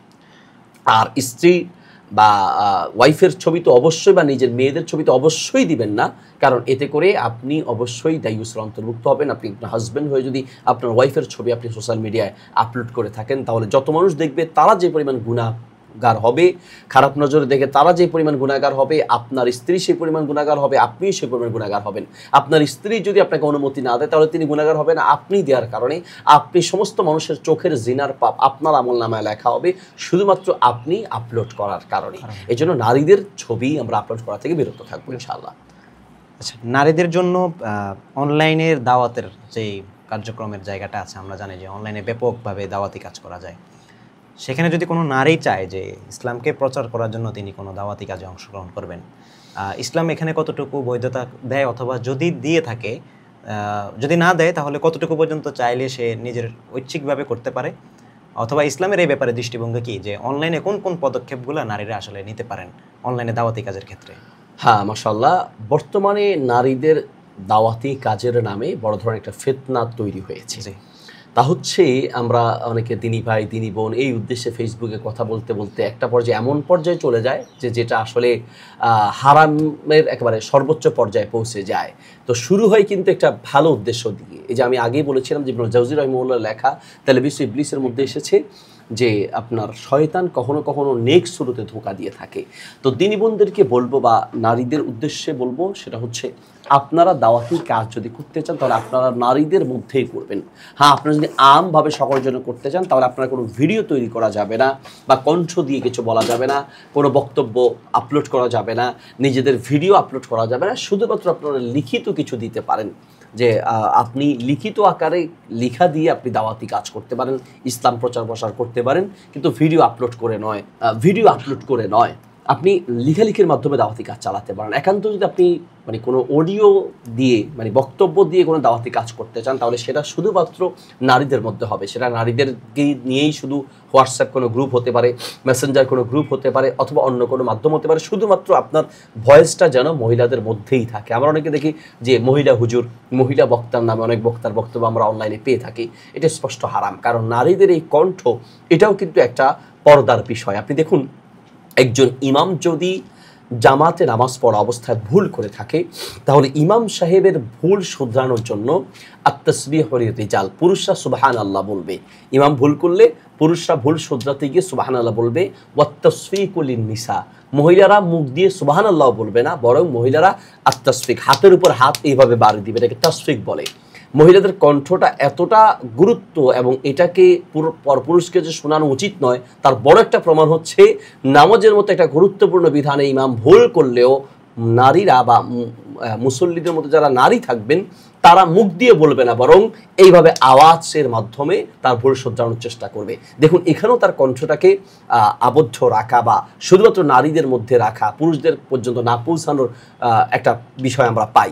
পাশাপাশি যদি একান্তই পুরুষদের সাথে কথা বলতে হয়, তাহলে অবশ্যই সেখানে রুঢ় সুরে বলতে হবে, এবং আওয়াজকে মৃদু না করে স্বাভাবিক স্বরে, বরং স্বাভাবিক একটু কঠোর স্বরে বা একটু কঠিন করে তাকে শব্দ উচ্চারণ করে, বাক্য উচ্চারণ করে বলতে হবে, যেন কোনো পর পুরুষ খারাপ কোনো চিন্তা আসতে না পারে। অনেক সময় দেখা যায় যে বিভিন্ন মিডিয়াতে কথা বলা লাগতে পারে, কথার কথা হাজব্যান্ডের উপরে একটা মিথ্যা তহমত দেওয়া হলো, বিভিন্ন কারণে হাজব্যান্ডের উপরে কোনো ধরনের জুলুম করা হলো, এটার প্রতিবাদ স্বরূপ সে যদি সাংবাদিক সম্মেলন করতে চায়, এরকম কিছু প্ল্যাটফর্মে নারীদেরকে মিডিয়ার সামনেই কথা বলতে বাধ্য হওয়া লাগতে পারে। যদি এরকম বাধ্য হয়ে কথা বলতে হয়, তাহলে সে সেখানে বাধ্য হওয়ার কারণে বলতে পারবেন, তবে সেই ক্ষেত্রে সে কঠোর স্বরে বলবে, মৃদু সুরে অথবা নরম সুরে কথা বলবে না। তাহলে মূল কথা হচ্ছে যে নারীরাও সোশ্যাল মিডিয়া ব্যবহার করে দাওয়াতি কাজ করতে পারবেন, লিখনির মাধ্যমে করতে পারবেন, অসুবিধা নেই। লিখনির মাধ্যমে করতে গিয়ে নিজে মেসেঞ্জার গ্রুপ ওপেন করে দেওয়া, যা তার সাথে কথা বলা সেটা থেকে বিরত থাকতে হবে। আমভাবে আপনি শুধু দাওয়াতি কাজ করবেন। দ্বিতীয় পয়েন্ট হলো যে আমরা নারীরা যদি ভিডিও বা আপনার অডিওর মাধ্যমে কথা বলতে চান তাহলে শুধুমাত্র মহিলাদের মধ্যেই কথা বলবেন, সেখানেও সতর্ক থাকতে হবে। কারণ আপনি হয়তো মেয়ে মনে করে তাকে আপনার গ্রুপে অ্যাড করেছেন, কিন্তু অথচ সে ছেলে হতে পারে। তো সেই ক্ষেত্রে আপনি মানে ভিডিও না করে অডিও কলে কথা বলবেন, সতর্ক থাকার চেষ্টা করবেন আপনার এই কথাকে যেন কেউ ভিন্নভাবে বাজেভাবে এটাকে ইউজ করতে না পারে। জি, চমৎকার। নারীরা কি চাইলে পুরুষদের কে নিয়ে কাজ করতে পারে কিনা? আমরা জানি যে এখন যেহেতু সোশ্যাল মিডিয়ার যুগ, কোনো একজন আলেমের ছবি দিয়ে একটা পোস্টার তৈরি করা, থাম্বনেল তৈরি করা, এই কাজগুলো পুরুষদের পাশাপাশি মহিলারাও চাইলে কি ঘরে বসে করতে পারবে কিনা? সেক্ষেত্রে একজন পুরুষের ছবি নিয়ে কাজ করাটা একজন মহিলার জন্য কতটুকু বৈধ হতে পারে? জি, মাশাআল্লাহ। মহিলারা চাইলে পুরুষদেরকে দাওয়াতি কাজে সহযোগিতা করতে পারেন বৈধ বা হালাল পন্থায়। যেমন আমরাও অনেক সময় কোনো মাসালায় যদি ঠেকে যাই, আমি আমার ব্যক্তিগত জীবনেও, যদিও আমার ওয়াইফ আলহামদুলিল্লাহ সহধর্মিণী, সে একজন আলেমা এবং সে একটি বড় মাদ্রাসার পরিচালিকা আলহামদুলিল্লাহ, এবং কোরআন হাদিসের গভীর জ্ঞান থাকার কারণে অনেক মহিলা সংক্রান্ত মাসালাগুলো আমি তার কাছ থেকে জানার চেষ্টা করি, এবং এই সংক্রান্ত কোনো মাসালার উত্তর দিতে গেলে আমি তার থেকে জানার চেষ্টা করি, বা কোনো মহিলা ফোন দিলে মাসালার জন্য আমি তার নাম্বার দেই, তার সাথে যোগাযোগ করিয়ে দেই এইরকম। অথবা কোনো বিষয় জানার জন্য আমি ব্যস্ততার কারণে আমি অনেক সময় তাকে বলি, সে খুঁজে বের করে কোরআন হাদিস থেকে। এটা কিন্তু সে আমাকে সহযোগিতা করছে।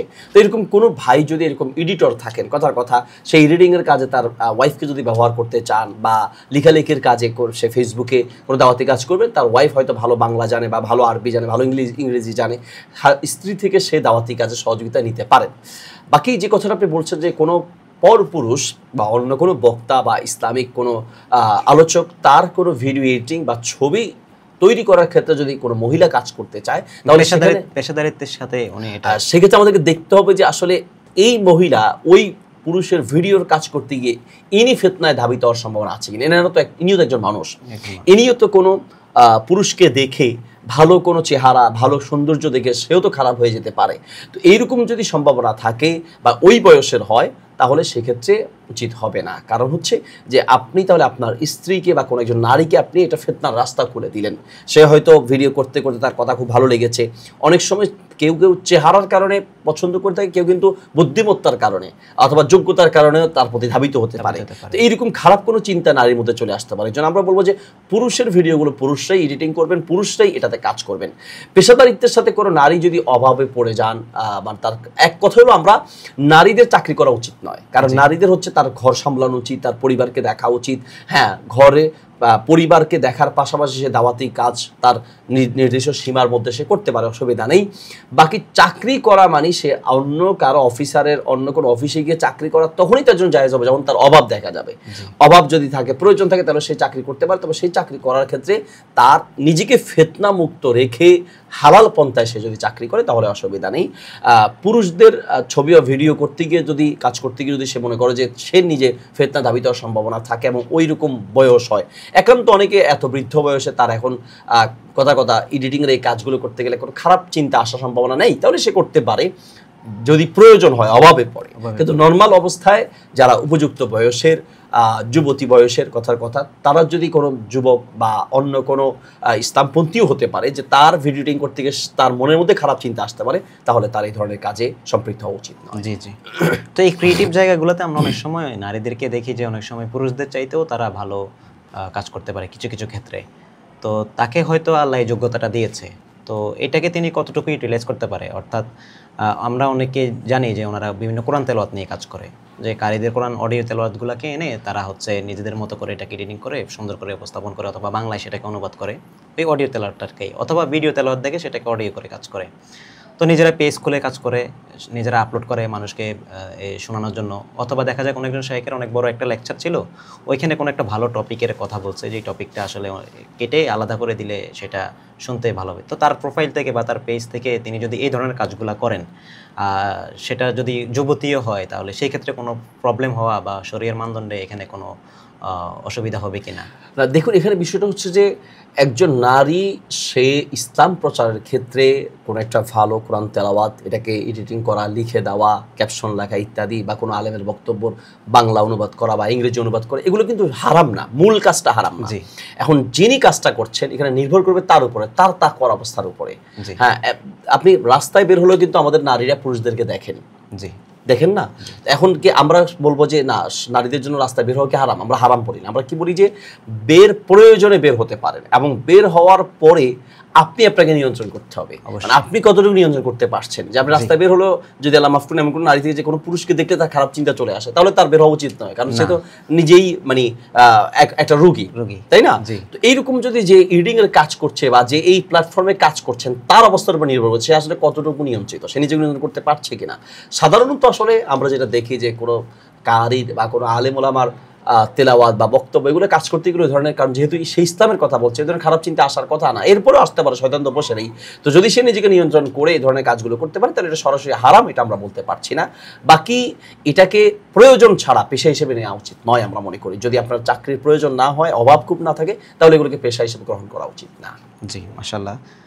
পেশাদারিত্বের সাথে যারা এই টেকনিক্যাল অঙ্গনে কাজ করে সেই ক্ষেত্রে দেখা যায় অনেক সময় বিভিন্ন ধরনের হারাম জিনিস নিয়ে কাজ করতে হয়, হারাম প্রোডাক্ট নিয়ে কাজ করতে হয়, অথবা মিউজিক যুক্ত করে কাজ করতে হয়। ফ্রিল্যান্সিং করার সময় অনেক সময় এই ধরনের কাজগুলো আসে এবং ভালো একটা অ্যামাউন্ট আসে। তো যারা আসলে এখানে এই জগতে কাজটা করতেছেন, যে কোনো একজন ডাক্তারের ভিডিও করা লাগতেছে বা কোনো একজন সায়েন্টিস্টের ভিডিও কাজ করা লাগতেছে, তো অ্যাজ এ মুসলিম হিসেবে সে যদি তার ফ্রিল্যান্সিং আয়টাকে হালালভাবে করতে চায়, এখানে কোন কোন বিষয়গুলো তাকে আসলে লক্ষ্য রাখা উচিত কাজের ক্ষেত্রে, তার ইনকামটা হালাল হওয়ার ব্যাপারে? একজন ফ্রিল্যান্সিংয়ের ক্ষেত্রে তাকে অবশ্যই মনে রাখতে হবে যে যেটা হারাম সেটা তৈরি করে দেওয়া হারাম।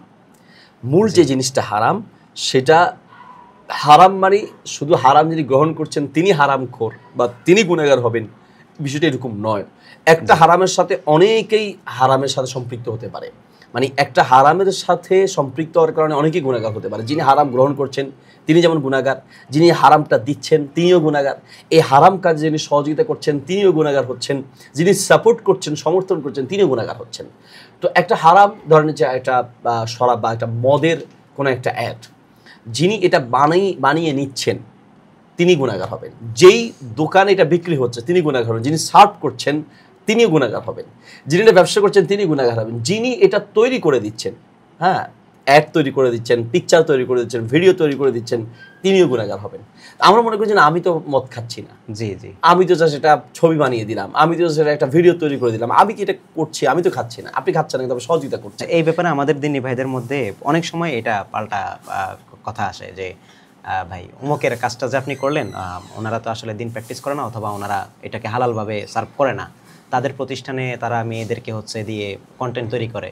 তো তারা ওইটা আরেক জিনিস, ওইটা আরেক বিষয়। সেটা হলো একটা হলো মূল জিনিসটা হারাম, ওই হারামটাকে সমর্থন করার মতো কোনো ভিডিও এবং ছবি সেটা হারাম। এখন একটা প্রতিষ্ঠানে হালালও আছে হারামও আছে, জি হালাল কিছু করে হারামও কিছু করে, ওই প্রতিষ্ঠানে আপনি যদি হালালটা তৈরি করে দেন তাহলে আমার জন্য কোনো এটা আপনার জন্য মানে গুনাহগার হবেন না বা আপনি হারাম হবেন না, কারণ আপনি তো ভালো কিছু করে দিচ্ছেন। এখন আপনার কাছে আমি একজন কাস্টমার হিসেবে বললাম যে আপনি এটা তৈরি করে দেন, আপনাকে যে আমি তৈরি করতে বললাম সেটা যদি আপনি দেখেন যে না এটাতে হারাম কিছু নাই, হালাল কিছু আমি তৈরি করে দেওয়ার জন্য বললাম, হালাল একটা ছবি, হালাল কোনো কিছু একটা অ্যাড আপনি তৈরি করে দিচ্ছেন। এখন এটা নেওয়ার পরে আমি যদি হারাম কাজে ইউজ করি, আপনি জানা নাই, আপনি কিন্তু গুনাহগার হবেন না। আমার হয়তো আল্লাহ মাফ করুক, যিনি আপনাকে কাস্টমার হিসেবে বললেন যে আমাকে এরকম একটা ছবি তৈরি করে দেন, এটা ভিডিও তৈরি করে দেন, এটা আমার কোম্পানির জন্য লাগবে, এবং ওই কোম্পানিতে হয়তো আরো হারাম অনেক কিছু আছে, কিন্তু আপনাকে যেটা তৈরি করার জন্য বলছে সেটা কিন্তু হালাল। ধরেন কথা আপনাকে বলছে আমার একটা পানির বোতল, খাওয়ার ক্ষেত্রে পানির বোতলের একটা ছবি দিয়ে আপনাকে একটা ছবি তৈরি করে দেন, একটা ভিডিও তৈরি করে দেন, আপনি পানিরটা ছবি তৈরি করে দেন, ভিডিও তৈরি করে দিলেন। ওই কোম্পানি হয়তো পানিও তৈরি করে, মদও তৈরি করে, এখন আপনি তো মদটা করেন, আপনি করছেন পানিটা, তাহলে এটা আপনার জন্য কি হবে? হালাল হবে।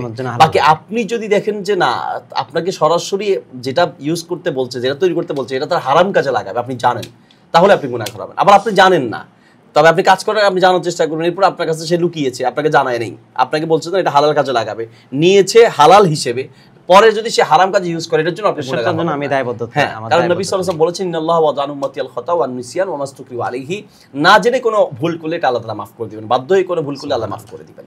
জি জি, শুধু এটা নয়, আরো অনেক ক্ষেত্রে দেখা যায় যে সরাসরি মিউজিকের সাথে সম্পৃক্ত কোনো বিজ্ঞাপন অথবা হচ্ছে নারীদের কোনো কন্টেন্ট নিয়ে হচ্ছে আমাদের অনেক দিনই ভাইরা কাজ করে। তারা 5 ওয়াক্ত নামাজও পড়ে, তারা দাঁড়িয়ে রাখছে, তারা দিন প্র্যাকটিস করে, কিন্তু তারা বলছে এটা তো আসলে আমার বিষয় না, আমি তো এটা প্রচার করতেছি না, আমি জাস্ট হচ্ছে আমি কাজ করতেছি, আমি যখন কাজ করতেছি এটা তো কেউ দেখতেছে না, ওনারা প্রচার করতেছে, তাহলে তো ওনারা গুনাহগার হবে, আমার তো এখানে কোনো কিছু নেই, আমি মিউজিকটাকে যুক্ত করে দিচ্ছি জাস্ট কাজটাকে সুন্দর করে দেওয়ার জন্য। তারা যেটুকু ডিমান্ড করছে ওই ডিমান্ড অনুযায়ী আমি কাজটা করে দিচ্ছি। এই ক্ষেত্রে তাদের ব্যাপারে না, মূল কথা তো একটাই যে আপনি জিনিসটা হারাম কিনা, মিউজিক এটা হারাম। জি, মদ যেমন হারাম, মিউজিকও হারাম।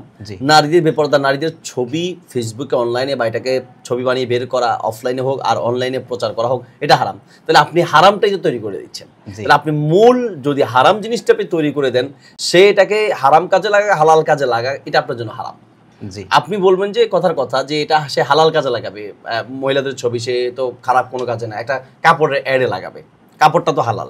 এখন কাপড়ের অ্যাডের জন্য সে মহিলাদের একটা ভিডিও আপনাকে তৈরি করে দিতে বললো, আপনি বলছেন সে তো কাপড় বিক্রি করার জন্য, ঠিক আছে, কিন্তু এই ভিডিওটা তো দেখবে অনেক পুরুষ, তাহলে মূল কাজটা তো হারাম।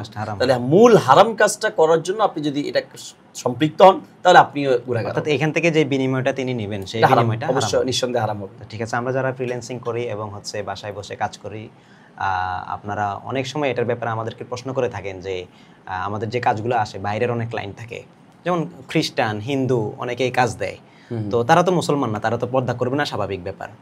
তো দেখা যায় তাদের কাজগুলোও করতে হয়। তখন আমাদের দিনী ভাইরা বলে যে এটা তো উনি তো খ্রিস্টান, ওনার জন্য তো পর্দা করাটা আমাদের মতো ম্যান্ডেটরি না, আমরা যারা ঈমান আনছি তাদের পার্সপেক্টিভটা ভিন্ন। অনেক সময় এগুলো যুক্তি দেওয়ার চেষ্টা করে, সে খ্রিস্টান, আপনি তো মুসলিম। জি, সে খ্রিস্টান, সে হারাম কাজে লাগে, আপনি তো মুসলিম, আপনি তো হারাম কাজে সহজে করতে পারেন। অর্থাৎ সেটা তিনি মুসলিম হোক, উনি যেই কাজে লাগাক না কেন, যদি মূল কাজটা হারাম হয় তাহলে ওটার ইনকামটাও হারাম হবে। জি, এই ক্ষেত্রে আমাদের আসলে অবশ্যই সতর্ক হওয়া উচিত। জি, আচ্ছা, তো এবার আমরা আসলে জানতে চাচ্ছি যে কোনো একটা বিষয়ে দেখা যায় আমাদের প্রয়োজন, জরুরত এটা, কিন্তু এতটা জরুরত না যে এটা না হলে আমার হবে না। কখনো কখনো দেখা যায় খুবই সিম্পল কাজ, কিন্তু আমাদের সেটা অনলাইন থেকে দেখতে হয়, কোনো টিউটোরিয়াল দেখার প্রয়োজন হয়, কোনো টেকনিক্যাল প্রবলেমে আমরা আটকে গিয়েছি, সেটার সলভ করতে হয়। তো ওই সময় দেখা যায় যে যিনি আসলে আমাদেরকে গাইড করছেন বা কথা বলছেন ভিডিওর মধ্যে, তিনি হয়তো নারী, বেপর্দা হইতে পারে, তিনি হয়তো একজন ডাক্তার, অথবা তিনি হচ্ছেন কোনো একজন টেকনিক্যাল পারসন, যার আমি যে সমাধানটা চাচ্ছি তিনি সেটা দিচ্ছেন, এবং এখানে ভিডিওতে অনেক মিউজিক থাকে, অনেক বেপর্দা নারীদের থাকে, সেগুলো আমাদের জন্য দেখা কতটুকু বৈধ হবে একজন মুসলিম হিসেবে? আচ্ছা, মাশাআল্লাহ। প্রথম কথা হচ্ছে যে কোনো টিউটোরিয়াল হতে পারে, অথবা আপনার প্রয়োজন সাপেক্ষে কোনো নারীদের সাথে আপনার কথা বলা লাগতে পারে। যদি কোনো টিউটোরিয়ালে বেপরদা কোনো নারীর ছবি বা ভিডিও থাকে, তো সেটা দেখা যায় হবে কেন? উত্তর হচ্ছে যদি খুব বাধ্য হন যে এই বিষয়টা আমার দেখা লাগবে, যেমন ডাক্তারি কোনো একটা বিষয়, এখন এই বিষয়টা আপনার কোনো একজন নারী ডাক্তার থেকে আপনাকে শুনতে হচ্ছে, তাহলে এটা শোনা আপনার জন্য জরুরি।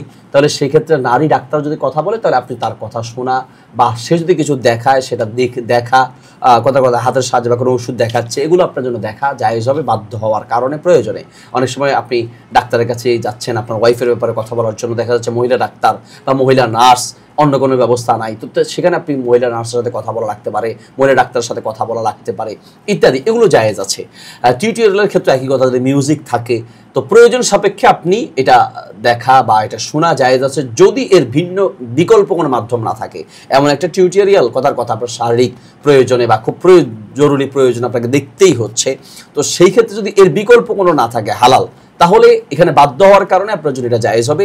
যদি অপ্রয়োজন, তেমন প্রয়োজন নাই, নর্মাল একটা বিষয়, হ্যাঁ, তো সেই ক্ষেত্রে আপনি নারীর দিকে তাকিয়ে ভিডিওটা শুনবেন বা কোনো মিউজিক সহ শুনবেন, এটা আপনার জন্য জায়েজ হবে না। খুব প্রয়োজন সাপেক্ষে যদি হয় যে এইরকম প্ল্যাটফর্ম বা এইরকম কোনো মাধ্যম আমি আর পাচ্ছি না যে নারী ছাড়া কোনো পুরুষ থেকে আমি সরাসরি বিষয়টা জানবো, এবং আমি এই জিনিসটা জানতে বাধ্য, যেমন শারীরিক প্রয়োজন হতে পারে, ডাক্তার চিকিৎসা সংক্রান্ত হতে পারে, তাহলে জায়েজ হবে, আর অন্যথায় জায়েজ হবে না। তো অনেক সময় দেখা যায় যে আমরা অনলাইনে বিভিন্ন দিনই কন্টেন্ট নিয়ে, ইসলামিক কন্টেন্ট নিয়ে কাজ করি, অনেক হালাল কন্টেন্ট নিয়ে কাজ করি, যেই কন্টেন্টগুলো আসলে আমাদের দরকার। যেমন আমি একটা বক্তব্য শুনতে চাইবো, কোনো একজন আলেমের একটা সমাধান চাইবো জীবন ঘনিষ্ঠ, সেটা শোনার জন্য আমাকে ইউটিউবে যাইতে হয় অথবা ফেসবুকে যাইতে হয়। এই কন্টেন্টটা তো কেউ না কেউ তৈরি করা লাগবে। তো যিনি তৈরি করছেন, তিনি এটা তৈরি করার পিছনে দুইটা উদ্দেশ্য ওনার থাকে। কখনো কখনো ওনার উদ্দেশ্য থাকে শুধুমাত্র ইনকাম করা, আবার কখনো কখনো কারো ইল্লা মাশাল্লাহ উদ্দেশ্য থাকে যে আমি দাওয়াতি কাজও করলাম এবং সেখান থেকে আমার কিছু ইনকামও আসলো। সেই ক্ষেত্রে দেখা যায় যে তারা কখনো কখনো ক্লিক বিট টাইপের থাম্বনেল ব্যবহার করে, টাইটেল ব্যবহার করে, কখনো সেখানে হচ্ছে একটু মিস ইনফরমেশন দেওয়ার চেষ্টা করে, অথবা হচ্ছে আলেমদের কথাটাকে একটু এদিক সেদিক করে উপস্থাপন করে যেন একটু বেশি ভিউ হয়, একটু বেশি ইনকাম হয়। তো সোশ্যাল মিডিয়া থেকে ইসলামিক কন্টেন্ট দিয়ে ইনকাম করার ব্যাপারে আসলে ইসলাম কি বলে? হ্যাঁ, এটি খুবই গুরুত্বপূর্ণ অনেকেরই প্রশ্ন। সোশ্যাল মিডিয়া ব্যবহার করে ইসলামিক ভিডিও হোক অথবা সামাজিক ভিডিও হোক অথবা দেশীয় কোনো হালাল ভিডিও হোক, সেগুলো ইউজ করে আপনি যদি সেগুলো ব্যবহার করে বা সেগুলোর মাধ্যমে যদি আপনি ইনকাম করতে চান, তাহলে সেই ইনকাম হালাল হওয়ার জন্য শর্ত হচ্ছে আপনি হালাল পন্থায় ইনকামটা নিচ্ছেন কিনা। জি, মূল ভিডিওটা তো হালাল, ইসলামী বক্তব্য হতে পারে, সামাজিক কোনো বক্তব্য বা ভিডিও হতে পারে, সেগুলো আপনি আপলোড করে সেখান থেকে আপনি ইনকাম নিতে চাচ্ছেন। মূল ভিডিও হালাল, সেই হিসেবে ইনকামটা আপনার হালাল, কিন্তু আপনি যে পন্থায় নিচ্ছেন সেই পন্থাটা হালাল কিনা সেটা দেখতে হবে। কাজটা হালাল হওয়ার পাশাপাশি পন্থাটাও হালাল হতে হবে। এখন আপনি যে পন্থায় নিচ্ছেন, কথা ফেসবুকে, সেখানে আপনাকে অ্যাড যুক্ত করতে হচ্ছে, আর অ্যাডটা আপনার নিয়ন্ত্রণে যদি না থাকে, সেখানে হালাল অ্যাডও আসতে পারে, হারাম অ্যাডও আসতে পারে। যদি হালাল এবং হারাম উভয় অ্যাড মিশ্রণ থাকে, তাহলে সেই ইনকাম নিয়ে আপনার জন্য হালাল হবে না, কারণ আপনি এখান থেকে হালালের সাথে হারামকে মিশ্রণ করে ওই ইনকাম নিচ্ছেন। শুধুমাত্র হালাল অ্যাডের মাধ্যমে যদি নেওয়ার কোনো সুযোগ থাকে, সেটা যেই কোনো প্ল্যাটফর্ম থেকে হতে পারে। হালাল অ্যাড, সেখানে কোনো নারীদের কোনো ভিডিও আসবে না, সেখানে কোনো মিউজিক আসবে না, সেখানে কোনো মদ বা এই জাতীয় হারাম কোনো অ্যাড আসবে না, তাহলে সেখান থেকে নেওয়া আপনার জন্য জায়েজ হবে। বাকি শুধু ইসলামিক ভিডিও বা মূল ভিডিও হালাল হওয়ার কারণে আপনি অ্যাড দিলেন এবং সেই অ্যাড হারাম হওয়া সত্ত্বেও আপনি যদি ইনকাম নেন, তাহলে আপনার জন্য সেই ইনকাম কখনোই হালাল হবে না, হারাম হবে। এই জন্য আমাদের উচিত হচ্ছে যে আমরা এমন কিছু প্ল্যাটফর্ম তৈরি করা, যেই প্ল্যাটফর্ম থেকে আমরা হালাল পন্থায় অ্যাডের মাধ্যমে ইনশাআল্লাহ তাআলা আপনারা ইনকাম করতে পারবেন। এবং আলহামদুলিল্লাহ এই ধরনের কাজ শুরু হয়েছে। আমি যতটুকু জানি যে মাহফিল অ্যাপ এই ধরনের একটি কাজ করে যাচ্ছেন, সেখান থেকে আপনি শুধুমাত্র হালাল অ্যাডের মাধ্যমেই আপনি ইনকাম গ্রহণ করতে পারবেন। এই বিষয়টা আপনি আমার চেয়ে ভালো জানবেন। যদি আমাকে বলতেন যে, বা আমাদের দর্শকদের উদ্দেশ্যে বলতেন যে, আপনারা আসলে এখান থেকে, যেমন আপনার আমার জন্য আপনি বলছেন যে আমারও একটা ইনকাম সেখানে অ্যাড হয়েছে, বা আরও অনেক আলেমের, এই যে আপনারা ইনকামটা আমাদেরকে দিতে চাচ্ছেন, আমি এখনো গ্রহণ করিনি, আমি গ্রহণ করার আগেই জানতে চাচ্ছি আসলে আপনি কিভাবে এখান থেকে আসলে ইনকামটা আপনারা নিচ্ছেন, যে আমরা হালাল বুঝবো কিভাবে, আমাদের দর্শকদের একটু বুঝিয়ে বলবেন। আমি আপনার কাছ থেকে আরো পরে আরো জানবো, কিন্তু এখন একটু দর্শকদের উদ্দেশ্যে যদি বলতেন যে আপনারা কিভাবে এখান থেকে ইনকামটা গ্রহণ করে থাকেন। আমরা একটু মাহফিল অ্যাপের ব্যাপারে বলার আগে আমরা একটু অন্য সোশ্যাল মিডিয়ার ব্যাপারগুলো একটু বলে নিই, যে তারা কিভাবে আসলে অ্যাডটা দিচ্ছে, এবং সেইখানে আমাদের কন্টেন্ট ক্রিয়েটররা এখনো যারা কন্টিনিউ করছেন, আপনারা তো বলেই যাচ্ছেন যে সেখানের কন্টেন্টগুলো হালাল হওয়া সত্ত্বেও ইনকামটা হালাল হচ্ছে না, কিন্তু এরপরেও দেখা যায় যে প্রয়োজনের তাগিদে আমাদের সোশ্যাল মিডিয়াতে কনজিউম করতে হয়, কারণ আমাদের দিন শেষে ভিডিও দেখাই লাগে, তো আমাদের ফেসবুক ইউটিউবে যাইতেই হবে, ফেসবুক ইউটিউবে কন্টেন্ট আপলোড করতেই হবে, তো এটা করাই লাগতেছে। তো কন্টিনিউয়াসলি এটা করতে করতে একটা সময় দেখা যায় যে তারা অনেক ধরনের প্রশ্ন আমাদেরকে হচ্ছে ফিরতি প্রশ্ন আমাদেরকে দেয়। আমি নিজেও একসময় ইউটিউব কন্টিনিউ করতাম, এবং আমি জানি যে ইউটিউবে অ্যাড ব্যক্তিগতভাবে কিছু নিয়ন্ত্রণ করা যায়, তো সেটা ইউটিউব ব্যবস্থা রেখেছে যে আপনি চাইলে আপনার অডিয়েন্স যারা আছে তাদেরকে আপনি এই ক্যাটাগরির অ্যাডগুলো বাদ দিয়ে দিতে পারবেন। তো সেখানে অনেকগুলো ক্যাটাগরি থাকে, তো যেই ক্যাটাগরিগুলো থাকে এবং যেই ক্যাটাগরিগুলো আপনি বাদ দিতে পারবেন, কিছু আছে যে কয়েকটা ক্যাটাগরি আপনাকে রাখতেই হবে, আর বাকিগুলো আপনি কি ব্লক করে দিতে পারবেন। তো ফেসবুক, ইউটিউব তারা আসলে মুসলিম না, যার কারণে শরিয়ার মানদণ্ডটা তারা ওইভাবে বোঝে না। সেই ক্ষেত্রে দেখা যায় তাদের নজরে যেটা বৈধ, তারা শুধু বৈধ এবং অবৈধ জিনিসটা বোঝে। তারা বোঝে কি জুয়া এটা অবৈধ জিনিস, আর ব্যবসা এটা বৈধ জিনিস। কিন্তু ব্যবসার মধ্যে যে বৈধতা এবং অবৈধতার বিষয় আছে, সেটা হচ্ছে একজন মুসলিমের জন্য শরিয়ার মানদণ্ডে, এটা তো একজন ইহুদি বুঝবে না। তো সে তার প্ল্যাটফর্মে বৈধ এবং অবৈধ যে ক্যাটাগরিটা করছে, সেটা হচ্ছে ইন জেনারেল এই জায়গা থেকে, কিন্তু তার দৃষ্টিতে যেটা বৈধ, সেইটার মধ্যে একজন মুসলিমের জন্য বৈধ এবং অবৈধের ব্যাপার আছে। যেমন দেখা যায় যে আমরা হচ্ছে ফিল্টার করে নিলাম যে আমাদের এখানে না আসে, আমরা এটা ফিল্টার করে দিলাম, এটা অফ। আমরা দিয়ে দিলাম যে কোনো ব্যাটিং সাইট, মানে জুয়ার যে সাইটগুলো আছে সেগুলো যেন আমাদের এখানে আসে, এগুলো আমরা অফ করে দিলাম। এই সবগুলো জিনিস অফ করে দিলাম। কয়েকটা জিনিস চালু আছে, যে দেশীয় কোনো জিনিস যদি সেটা হালাল বিজনেস হয় অথবা কোনো হালাল প্ল্যাটফর্ম হয়, সেটার প্রচারণা চলতেছে, তাহলে হচ্ছে সেই অ্যাডগুলো দেওয়া যেতে পারে, সেগুলোকে আমরা এলিজিবল করে রাখলাম আমাদের চ্যানেলগুলোতে, আমরা এটাকে কন্ট্রোল করে রাখলাম। তো ইউটিউব কি করে, যখন দেখে যে ওগুলো বন্ধ, তখন সে কিন্তু ওই অ্যাডগুলো দেয় না। তখন আমাকে কি দেয়, এই যে আমি যেই সিলেক্ট করে দিলাম যে কোনো শোরুমের, কোনো কোম্পানির, বা তারপরে হচ্ছে কোনো প্ল্যাটফর্মের অ্যাড, তখন কিন্তু তারা এই অ্যাডগুলো আমাদেরকে দেয়। তো আমাদের দিনী ভাইরা যখন এটাকে বন্ধ করে দেয় তখন তারা মনে করে যে কি আমরা তো ইউটিউবের যেই হারাম জিনিসগুলো আছে সেগুলোকে আমরা বন্ধ করে দিয়েছি, আমাদের এখানে শুধু হালাল অ্যাডগুলো আসে। এই যুক্তিটাকে মনে করে তারা এখনো ইনকাম নিচ্ছে। কিন্তু ওনারা আসলে এইটা বলে এটাকে সহজ করার চেষ্টা করে যে আসলে ইনকামটা পুরোপুরি হালাল হচ্ছে। তো এইখানে আসলে আমি একটু জানতে চাইবো আপনার কাছে, আমি একটু অ্যাড করতেছি এটার সাথে, যে ইউটিউব যে বৈধতার কথাগুলো বলতেছে বা ফেসবুক যে বৈধ কন্টেন্টগুলোর কথা বলতেছে সেখানে কিন্তু নারী থাকে, মিউজিক থাকে, অর্থাৎ বিকাশ অথবা আপনি যদি বলেন ফুডপান্ডা এই টাইপের যে অ্যাডগুলো এখন চলে অথবা টিকটক যে প্ল্যাটফর্মগুলো চলে এগুলো কিন্তু তাদের বিজনেসটা হালাল। যেমন তারা বিকাশ যে বিজনেস করতেছে অথবা ফুডপান্ডা যে বিজনেস করতেছে তারা হচ্ছে খাবার সার্ভ করে, অথবা কোনো একটা শোরুম উদ্বোধন হচ্ছে তারা হচ্ছে পোশাক বিক্রি করে, এগুলো কিন্তু হালাল জুয়ার পার্সপেক্টিভ থেকে। তো ইউটিউব মনে করতেছে যে কি সে তো পোশাক বিক্রি করতেছে, এটা তো তার বৈধ, একজন জুয়া খেলতেছে ওইটা অবৈধ। তো আমাদের দিনী ভাইরা ওইটা বন্ধ করে দিয়ে তারা ভাবতেছে যে বা আমার তো এখন সব হালাল কন্টেন্ট হালাল অ্যাড আসতেছে, তাহলে আমার ইনকামটা তো ইউটিউব থেকে হালাল হচ্ছে। বাট এই জায়গায় এই বিষয়টা তারা আসলে গুরুত্ব দিচ্ছে না যে আমি যেই অ্যাডগুলোকে চালাই রাখছি সেখানে তো নারীদের ছবি আসতেছে, 3 সেকেন্ডের একটা আসছে, মিউজিক আসতেছে, সেটাও তো তাহলে হারাম হচ্ছে। এইটা আসলে তাদেরকে অনেক সময় বোঝানো যায় না। আমরা মাহফিল অ্যাপ এই জায়গায় কাজ করেছি আলহামদুলিল্লাহ। মাহফিল অ্যাপটাকে হচ্ছে আমরা টোটালি ফিল্টার করে ফেলছি কন্টেন্ট এবং বিজ্ঞাপন দুটোতেই। আমরা আসলে চেষ্টা করছি যে কন্টেন্ট ক্রিয়েটররা দীর্ঘদিন ধরে তারা হারামের সাথে জড়িত, আমি নিজেও একটা সময় এগুলোর সাথে জড়িত ছিলাম, আমি কখনো ইনকাম নেইনি। আমার যত ইনকাম গুগল অ্যাডসেন্স থেকে হয়েছে সেগুলো এখনও গুগল অ্যাডসেন্সে আছে, আমি সেগুলো উঠাইনি, মানে আমার মন টানে না ওটা ওঠানোর জন্য। আমি দেখলাম যে জিনিসটা আসলে হারাম। অনেক সময় আমাদের দিনী ভাইরাও যারা কাজ করে দীর্ঘদিন ধরে কাজ করছে, লক্ষ লক্ষ টাকা এখান থেকে তারা আর্ন করতেছে, তাদেরকে যখন আমরা নসিহত করি তখন তারা বলে যে ভাই আমরা তো একটা অংশ সাদকা করে দেই, তো এটা এখন আসে, আমার তো আসলে এটার উপরে নির্ভরশীলতা, সে আসলে অন্য কিছু করতেছেও না। তো ওনারা এটার সাথে এমনভাবে ওতপ্রোতভাবে জড়িত, আমরা দেখলাম যে এটার আসলে অল্টারনেটিভ ছাড়া আর কোনো সমাধান নেই। তখন আমরা মুসলিম বিশ্বের যারা বড় বড় ইঞ্জিনিয়ার আছে বাংলাদেশ থেকে শুরু করে বহির বিশ্বের, তারা সহকারে আমরা চেষ্টা করলাম, পরামর্শ করলাম যে এখানে আসলে কি করা যায়। আমরা নিজেরা আসলে ফেসবুক ইউটিউবকে সার্ভিস দিচ্ছি, আমাদের নিজেদের যারা ইঞ্জিনিয়াররা আছে ওনারা হচ্ছে ফেসবুক ইউটিউবের মতো বড় বড় কোম্পানিতে চাকরি করতেছে।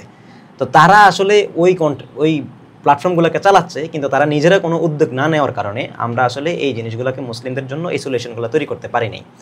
তো আলহামদুলিল্লাহ গত 100 বছরের যদি আমরা চিন্তা করি যে টেকনিক্যাল জায়গাতে মুসলিমরা অনেক দূর এগিয়ে যাওয়ার চেষ্টা করছে এবং অনেক খাতে হচ্ছে তারা কাজ করার চেষ্টা করছে, কিন্তু এই যে বড় বড় যে সোশ্যাল মিডিয়াগুলো, এই যে চ্যালেঞ্জিং জায়গাগুলো, এই জায়গাগুলোতে এখনও মুসলমানরা সেইভাবে হচ্ছে আগাতে পারে নাই।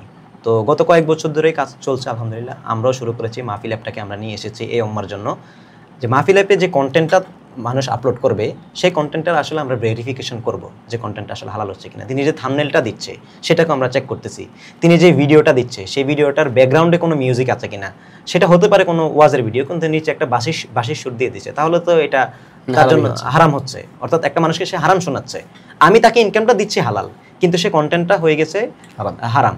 তো আমরা এই জিনিসগুলো আসলে ইনশিওর করে যে যারা আমাদের এখানে কোনো মিউজিক আসবে না বা কোনো নারীদের কোনো কিছু আসবে না, হারাম কোনো একটা আসবেই না। হ্যাঁ, এবং উপকারী ব্যতীত অনুপকারী যে বিষয়গুলো সেগুলোকে আমরা এখানে রাখছি। অনুপকারী যেমন আপনি নাটক সিনেমার ব্যাপারগুলা, এটাকে যদি আপনি ধরেন একজন নায়িকাকে আপনি বোরকা পরাইয়া হচ্ছে ই করলেন, কি বলে অভিনয় করালেন, এবং সেটা আসলে কোনো ওইখানে কোনো মেসেজ নাই, ওইখানে কোনো আসলে হাদিস নাই, ওইখানে কোনো কোরআন নাই, এখানে শুধুই প্রেম লীলা খেলা এগুলো দিয়ে হচ্ছে আপনি হালালভাবে তৈরি করলেন, মিউজিকই ব্যবহার করলেন না, আমরা সেটাকেও গ্রহণ করছি না, কারণ এতে উম্মার সময় নষ্ট হচ্ছে।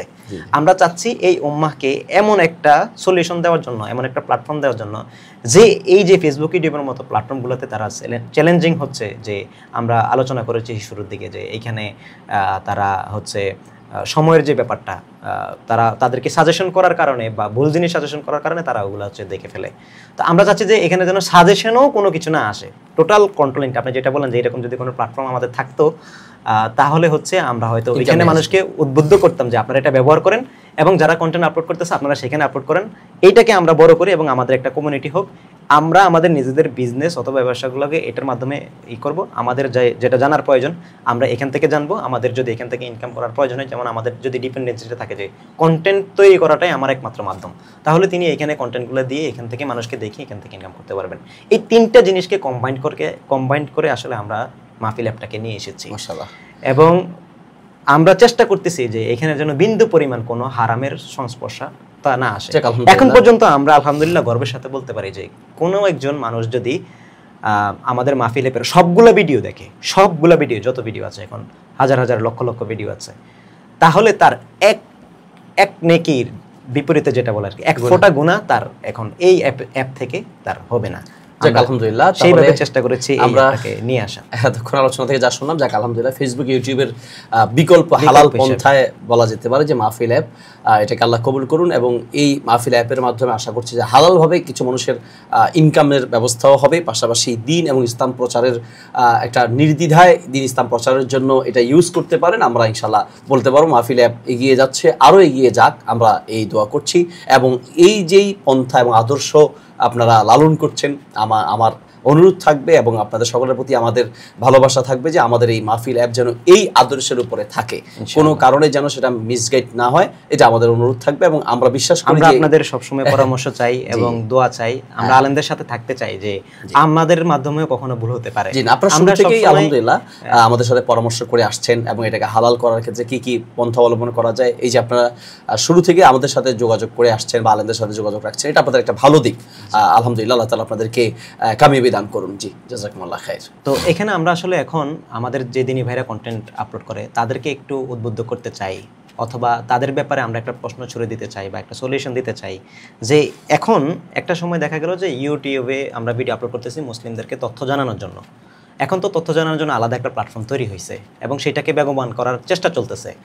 তো এইরকম একটা সময়ে এসে ইউটিউবে আগের মতো করে কন্টিনিউ করাটা একজন কন্টেন্ট ক্রিয়েটরের জন্য, যিনি হচ্ছেন দাওয়াতি কাজ এবং প্লাস ইনকাম দুটোকে একসাথে করতে চান, কিন্তু তিনি এখনও মাহফিল এইতেই কন্টিনিউ করতেছেন, ইউটিউবে কন্টিনিউ করতেছেন এবং ওইখান থেকে ইনকাম নিচ্ছেন। তো এরকম একটা বিকল্প আগে ছিল না, না থাকার কারণে একটা অজুহাত ছিল যে আমাদের আর কোনো প্ল্যাটফর্ম নাই, যার কারণে হচ্ছে এখানে খারাপ জিনিস থাকা সত্ত্বেও আমাকে ভালো জিনিস সেখানে দিতে হচ্ছে।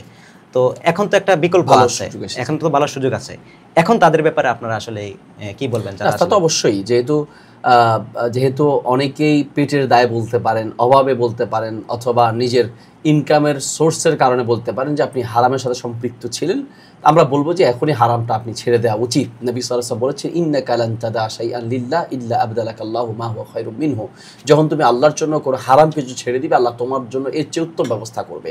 তো হয়তোবা আশা করছি ইনশাআল্লাহ হারাম পথ থেকে যদি আপনারা ফিরে আসেন, যারা হারাম কন্টেন্ট ক্রিয়েটের সাথে জড়িত আছেন, তো আপনাদের জন্য আল্লাহ তাআলা এই মাহফিল অ্যাপের মাধ্যমে আরো ভালো কিছু ইনশাআল্লাহ দিবে।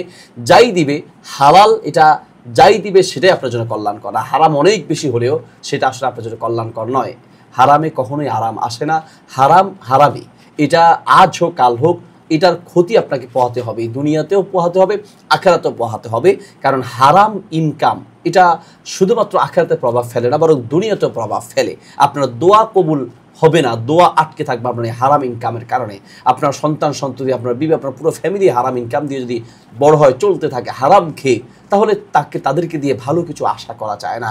তাই আসুন আমরা এই হারাম পন্থা ছেড়ে দিয়ে হালাল পন্থায় আসি। আমি এমন অনেককেই চিনি আলহামদুলিল্লাহ, যেমন আমরাও ফেসবুক ইউটিউবের কোনো ইনকাম গ্রহণ করি না। আমার যে পেজ আলহামদুলিল্লাহ ভালো ভিউ হয়, কিন্তু আমরা কোনো ইনকাম গ্রহণ করি না। লাখ লাখ টাকা আমরা সেখান থেকে ইনকাম করতে পারতাম, কিন্তু শুধুমাত্র হারাম হওয়ার কারণে আমরা সেটা থেকে বেঁচে আছি। আমরা এমন অনেক মানুষকে চিনি যারা বড় বড় অফিসার ছিলেন, বড় বড় চাকরি করতেন, বড় বড় ইনকাম, অনেক বিশাল অঙ্কের ইনকাম করতেন, শুধু হারাম হওয়ার কারণে ছেড়ে দিয়েছেন। এরপরে সাক্ষাৎ হওয়ার পরে বলেছে যে শেখ, আমরা আগে হারামভাবে অনেক ইনকাম করতাম, কিন্তু আমরা এত ইনকাম করার পরেও আমাদের শান্তি ছিল না। টাকা ছিল, ইনকাম ছিল, কিন্তু শান্তি ছিল না, অশান্তি ছিল। আর এখন ইনকাম কম হলে আলহামদুলিল্লাহ হালাল ইনকাম করার কারণে আল্লাহ তাআলা শান্তিতে রেখেছেন। কারণ কাজেই হারামের মধ্যে কখনো শান্তি আসতে পারে না। দুনিয়া এবং আখিরাতের কল্যাণ ও শান্তি হচ্ছে হালালের মধ্যে। আসলে আমরা হালাল পথে ফিরে আসি। জি, আমরা তাহলে এই অনুষ্ঠানের মাধ্যমে আমাদের যারা দর্শক শ্রোতা আছেন, মুসলিম ভাই বোন আছেন, তাদেরকে আহ্বান করতে চাই যে আপনাদের যে জরুরত, যেটা সম্ভব হয় যে মাহফিল অ্যাপ থেকে নেওয়ার, সেটা আপনারা এখান থেকে নেবেন। যদি কখনো যে হয় যে এটা আসলে এখানে অ্যাভেলেবেল না, তখন তো চাইলে আমরা যে কোনো সোশ্যাল মিডিয়া ব্যবহার করতে পারি। তো আমি এখানে একেবারেই হচ্ছে ইউটিউবের থেকে মানুষ ফিরে এখানে চলে আসুক, সেটার পক্ষে থাকাটা আসলে কতটুকু যৌক্তিক, এই ব্যাপারে একটু কথা বলতে চাই আপনার সাথে। যে ধরেন কোনো একটা প্ল্যাটফর্ম, আমাদের মুসলিমদের প্ল্যাটফর্ম না থাকার কারণে আমরা সেখানে কন্টিনিউ করছি। তো অনেক মানুষ আছে যে তাদের হেদায়েতের মাধ্যমটা হয়েছেই সোশ্যাল মিডিয়া থেকে। তো যদি সেখানে সেই কন্টেন্টটা না থাকতো, তাহলে কিন্তু ওই মানুষটার পরিবর্তনের এটা আসতো না। অনেক মানুষ কিন্তু এখান থেকে পরিবর্তন হয়েছে। তো তো আমরা যদি সবাই একাধারে হালাল মনে করে ওইটাকে বাদ দিয়ে সবাই আমরা মাহফিল অ্যাপে চলে আসি এবং এখানে আমরা কন্টিনিউ করি, তাহলে একজন যিনি বেদিন মানুষ, যিনি আসলে দিন প্র্যাকটিস করে না, তিনি তো মাহফিল অ্যাপটা স্বাভাবিকভাবে ব্যবহার করার কথা না। যিনি একজন হিন্দু মানুষ, তিনি মাহফিল নামটা শুনলেই দেখবে যে এটা কোনো ইসলামিক টাইপের কোনো একটা অ্যাপ, তাহলে তো তিনি এটা ব্যবহার করতে চাইবে না। তো সেই ক্ষেত্রে তার কাছে দাওয়াত পৌঁছানোর যে একটা সীমাবদ্ধতা, সেটা কিন্তু এখানে হয়ে যাচ্ছে। এই ব্যাপারে আপনারা কন্টেন্ট ক্রিয়েটরদেরকে কোন ধরনের দৃষ্টিভঙ্গি লালন করতে বলবেন ওই প্ল্যাটফর্মগুলোতে কন্টেন্ট দেওয়ার জন্য? না, আমরা বলবো যে যেমন ফেসবুক, ইউটিউব বা যে সকল মাধ্যম রয়েছে সোশ্যাল মিডিয়ার, সেগুলোতে আপনি ভিডিও আপলোড করতে পারেন ইনকামের আশা করে নয়। অর্থাৎ ভিডিও সেখানে দেওয়ার উদ্দেশ্য যেমন আমরা দেই। ফেসবুক কিন্তু হারামভাবে অনেকে ইনকাম করে, অনেক কন্টেন্ট ক্রিয়েটর আছে যারা আমাদের কাছে আসে, আমরা কিন্তু তাদেরকে ভিডিও দেই, তারা হয়তো বা ওখান থেকে হারাম ইনকাম করছে। আমরা ভিডিও কেন দিই? যে আমাদের এই কথাটা যদি ফেসবুকে যায়, আমাদের এই কথাটা যদি ইউটিউবে যায়, তাহলে ইউটিউব এবং ফেসবুকে যারা রয়েছেন তারা তো আমাদের এই কথা থেকে হেদায়েত পেতে পারেন, ইসলামের পথে আসতে পারেন। তো আপনারা যারা কন্টেন্ট ক্রিয়েটর আছেন, আমরা বলবো যে আপনারা ফেসবুক, ইউটিউবকেও ইউজ করেন, ব্যবহার করেন, সেটা হলো দ্বীনের স্বার্থে, ইসলামের স্বার্থে, টাকার স্বার্থে নয়। অর্থাৎ ইনকাম সেখান থেকে নেওয়ার প্রয়োজন নেই, কিন্তু ইসলাম এবং দ্বীন প্রচার করার জন্য সেখানে আপনি ভিডিওগুলো আপলোড দিতে পারেন। ইনকাম করতে চাইলে মাহফিল অ্যাপের মতো এরকম হালাল কোনো পন্থায় যদি থাকে, সেগুলো থেকে ইনকাম করবেন ইনশাআল্লাহ। অর্থাৎ এখানে বড় একটা সুযোগ আছে যে দাওয়াতি কাজ করার। হ্যাঁ, অবশ্যই। কারণ হচ্ছে এই সুযোগটাকে আসলে কখনোই নষ্ট করাটা ঠিক হবে না। পাশাপাশি ইউটিউব, ফেসবুকের মতো মাহফিল অ্যাপ বা এই জাতীয় যারা কাজ করছেন হালাল পন্থায়, তাদেরকে কিন্তু উঠিয়ে নেওয়া উচিত, যেন মানুষ এটার বিকল্প হিসেবে এবং এটাকে গ্রহণ করে। তখন দেখা যাবে যে অনেক অমুসলিম এখানে আসবে ইসলাম সম্পর্কে জানার জন্য। আমরা যেই কারণে ফেসবুক, ইউটিউব ইউজ করছি, যেখানে তো সব ধরনের মানুষ আছে, এইরকম মানুষের যেন এখানে আসতে পারে, এইভাবে আমরা এটাকে প্রচার প্রসার করা উচিত, এই ধরনের প্ল্যাটফর্মগুলো। মাহফিল অ্যাপটাকে আমরা নিয়ন্ত্রণ করছি, বেশিরভাগই হালাল কন্টেন্টগুলোকে উদ্বুদ্ধ করছি, যেমন আলেমদের ভিডিও, ইসলামিক ভিডিও যেগুলো হচ্ছে ওয়াজ, নাশিদ, কোরআন তেলাওয়াত, এগুলো নিয়ে আসলে খুব বেশি একটা কারো তেমন কোনো আপত্তি নেই। তো মাহফিল অ্যাপটাকে যদি আমরা এটাকে আরও বিস্তৃত অনুমোদন দেই, সেই ক্ষেত্রে আপনাদের পক্ষ থেকে কোনো বা ইসলামের পক্ষ থেকে কোনো আছে কিনা, এখানে কোনো বেরিয়ে আছে কিনা যে এটা করা যাবে না? যেমন অনেকেই আমাদের এখানে রান্নার ভিডিও আপলোড করতে চায়, বিভিন্ন টিউটোরিয়াল ভিডিও আপলোড করতে চায়, বিভিন্ন জীবন ঘনিষ্ঠ কোনো যদি সমাধানের প্রয়োজন হয় সেগুলো আপলোড করতে চায়, কেউ রাজনৈতিক বক্তব্য আপলোড করতে চায়, কেউ কোনো নিউজ আপলোড করতে চায়। তো এই ক্ষেত্রে আসলে আমরা একটা হেজিটেশনের মধ্যে আছি যে আমরা যদি তাদেরকে এটার সুযোগ করে দেই, এখানে আসলে আমাদের ওপর কোনো বা আমরা মাহফিল কর্তৃপক্ষ যারা আছি, আমাদের আসলে আল্লাহর কাছে কোনো দায়বদ্ধতা থাকবে কিনা যে ইসলামিক কন্টেন্ট ছাড়াও অন্য কন্টেন্টগুলো এখানে আপলোড করার অনুমোদন দেওয়ার ব্যাপারে এখানে আমাদেরকে আসলে কোনো দায়বদ্ধতার ব্যাপার আছে কিনা? বুঝতে পারছি। আসলে ইসলাম বলতে আমরা কি বুঝি? ইসলামিক ভিডিও বলতেই কি শুধুমাত্র ওয়াজ বা শুধুমাত্র আমলের কথা বলা? আমি বলবো যে শুধুমাত্র আমলের কথা বলে আসলে ইসলামিক ভিডিও মানে এটা নয়, বরং দেশের কল্যাণে কথা বলা, জাতির কল্যাণে কথা বলা, মানুষের কল্যাণে কথা বলা, ইসলাম কিন্তু এটাকেও সমর্থন করে। এটাও ইসলামিক ভিডিওর বিপরীতে না। অর্থাৎ ইসলামিক আমরা আলেমরা যে ইসলামিক কথা বলছি, আমলের কথা বলছি, আখিরাতের কথা বলছি, পাশাপাশি কেউ যদি জনগণের স্বার্থে কথা বলে অথবা কেউ যদি চিকিৎসার স্বার্থে কথা বলে, তাহলে এটারও সুযোগ দেওয়া উচিত। বাকি সেটাকে নিয়ন্ত্রণ করতে হবে। এখন এই দেশের কল্যাণে কথা বলে অনেকে রাজনৈতিক বক্তব্যে গিয়ে রাজনৈতিক বক্তব্য দিতে পারে যদি সেটা দেশের কল্যাণে হইতে হয়, কিন্তু সেখানে দেখা যাবে নিজের স্বার্থে, নিজের দলের স্বার্থে। অনেক ক্ষেত্রে তো বেশিরভাগ রাজনীতিবিদরা এভাবেই কথা বলেন যে আজ একরকম বলেছেন, ক্ষমতায় থাকলে একরকম, ক্ষমতা থেকে বের হলে আর একরকম। তাহলে তখন কি হবে যে আপনার এই মাহফিলে একটা প্রশ্নবিদ্ধ হয়ে যাবে যে আপনার আসলে কার। তো এইরকম যদি নিয়ন্ত্রণ করা যায় যে শুধুমাত্র জনগণের স্বার্থে যে কথাগুলো আছে, সত্যিকার অর্থে দেশের স্বার্থে, নিজের স্বার্থে নয়, নিজের দলের স্বার্থে নয়, জনগণের বিরুদ্ধে গিয়ে নয়, তাহলে সেগুলোকে বর্জন করে, মানে যেগুলো হচ্ছে মানুষ নিজের স্বার্থে অথবা দলের স্বার্থে বলে, সেগুলোকে বর্জন করে জনগণের স্বার্থে যেটা হবে, দেশের স্বার্থে যেটা হবে, মানুষের স্বার্থে, মানবতার স্বার্থে যে কথাগুলো আছে সেগুলো নিয়ে যেতে পারে এবং সেগুলোর জন্য প্ল্যাটফর্ম এভাবেই তৈরি করা যেতে পারে।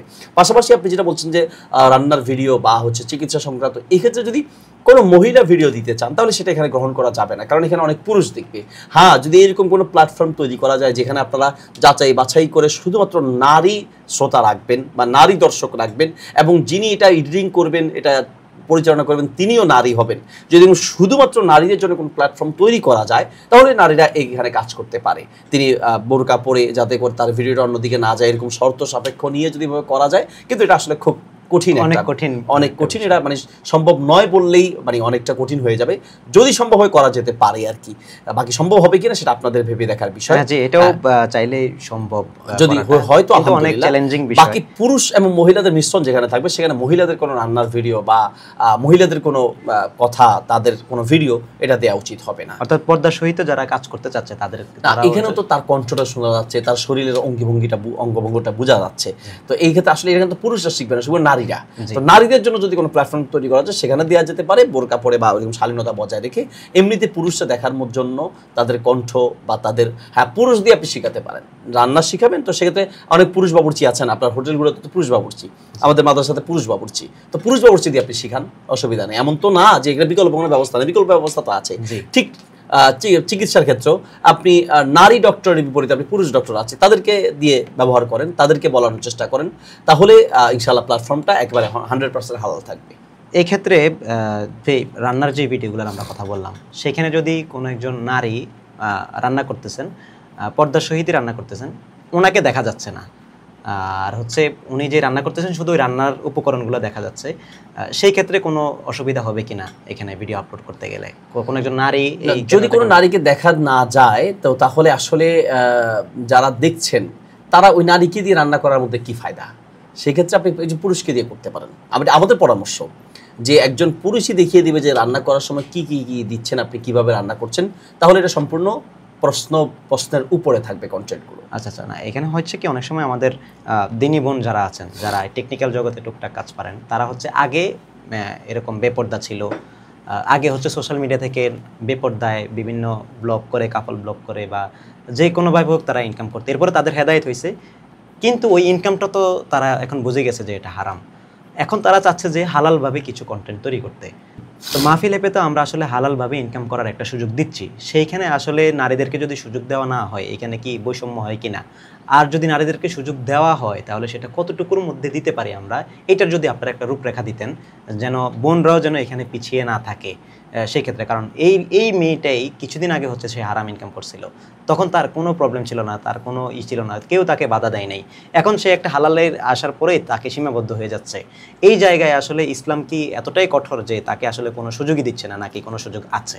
না, প্রথম কথা হচ্ছে যে আসলে নারীরা, শুরুতে আমরা বলেছি যে নারীরা চাকরি করবে কেন, প্রথমত এটা নির্ধারিত করতে হবে যে তার ইনকাম সোর্সের প্রয়োজন কি।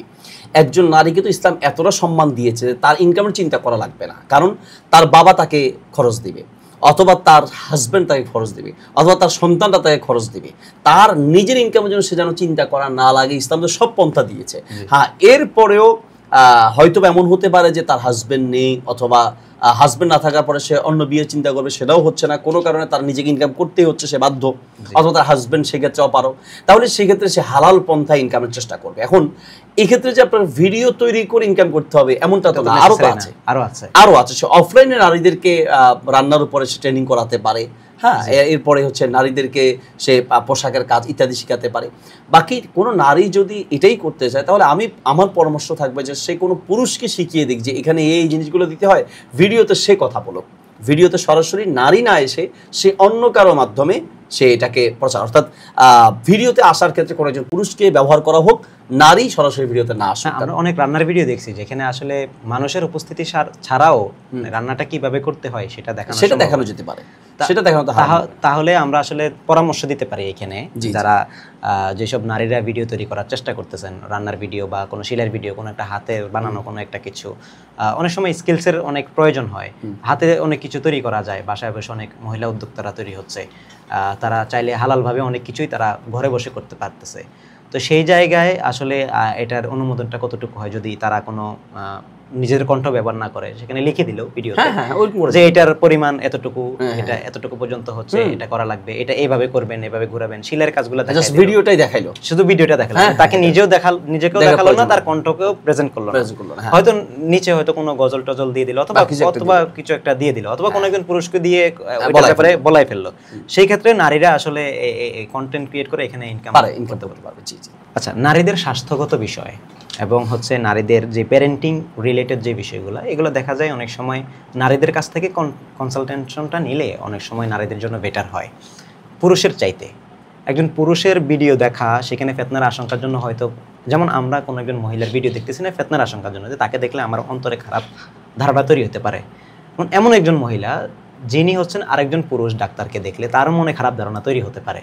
এই ক্ষেত্রে উনি চাচ্ছেন যে কোনো একজন মহিলা নারীর বক্তব্য শুনতে, তো মহিলা ডাক্তারের বক্তব্য শুনতে। তো মহিলা যিনি ডাক্তার কথা বলছেন তিনি যদি পর্দার সহিত এসে জরুরতের ভিত্তিতে, যে এই জিনিসগুলো একটা মানুষের লাইফের জন্য জরুরত, স্বাস্থ্যগত অনেকগুলো বিষয় থাকে, যেমন নারীদের মিন্সের অনেকগুলো ব্যাপার থাকে যেগুলো পুরুষরা ওইভাবে ব্যাখ্যা করতে পারে না। নারীদের কিছু ল্যাঙ্গুয়েজ আছে, কিছু টোন আছে যেটা নারীরা খুব ভালো বোঝে।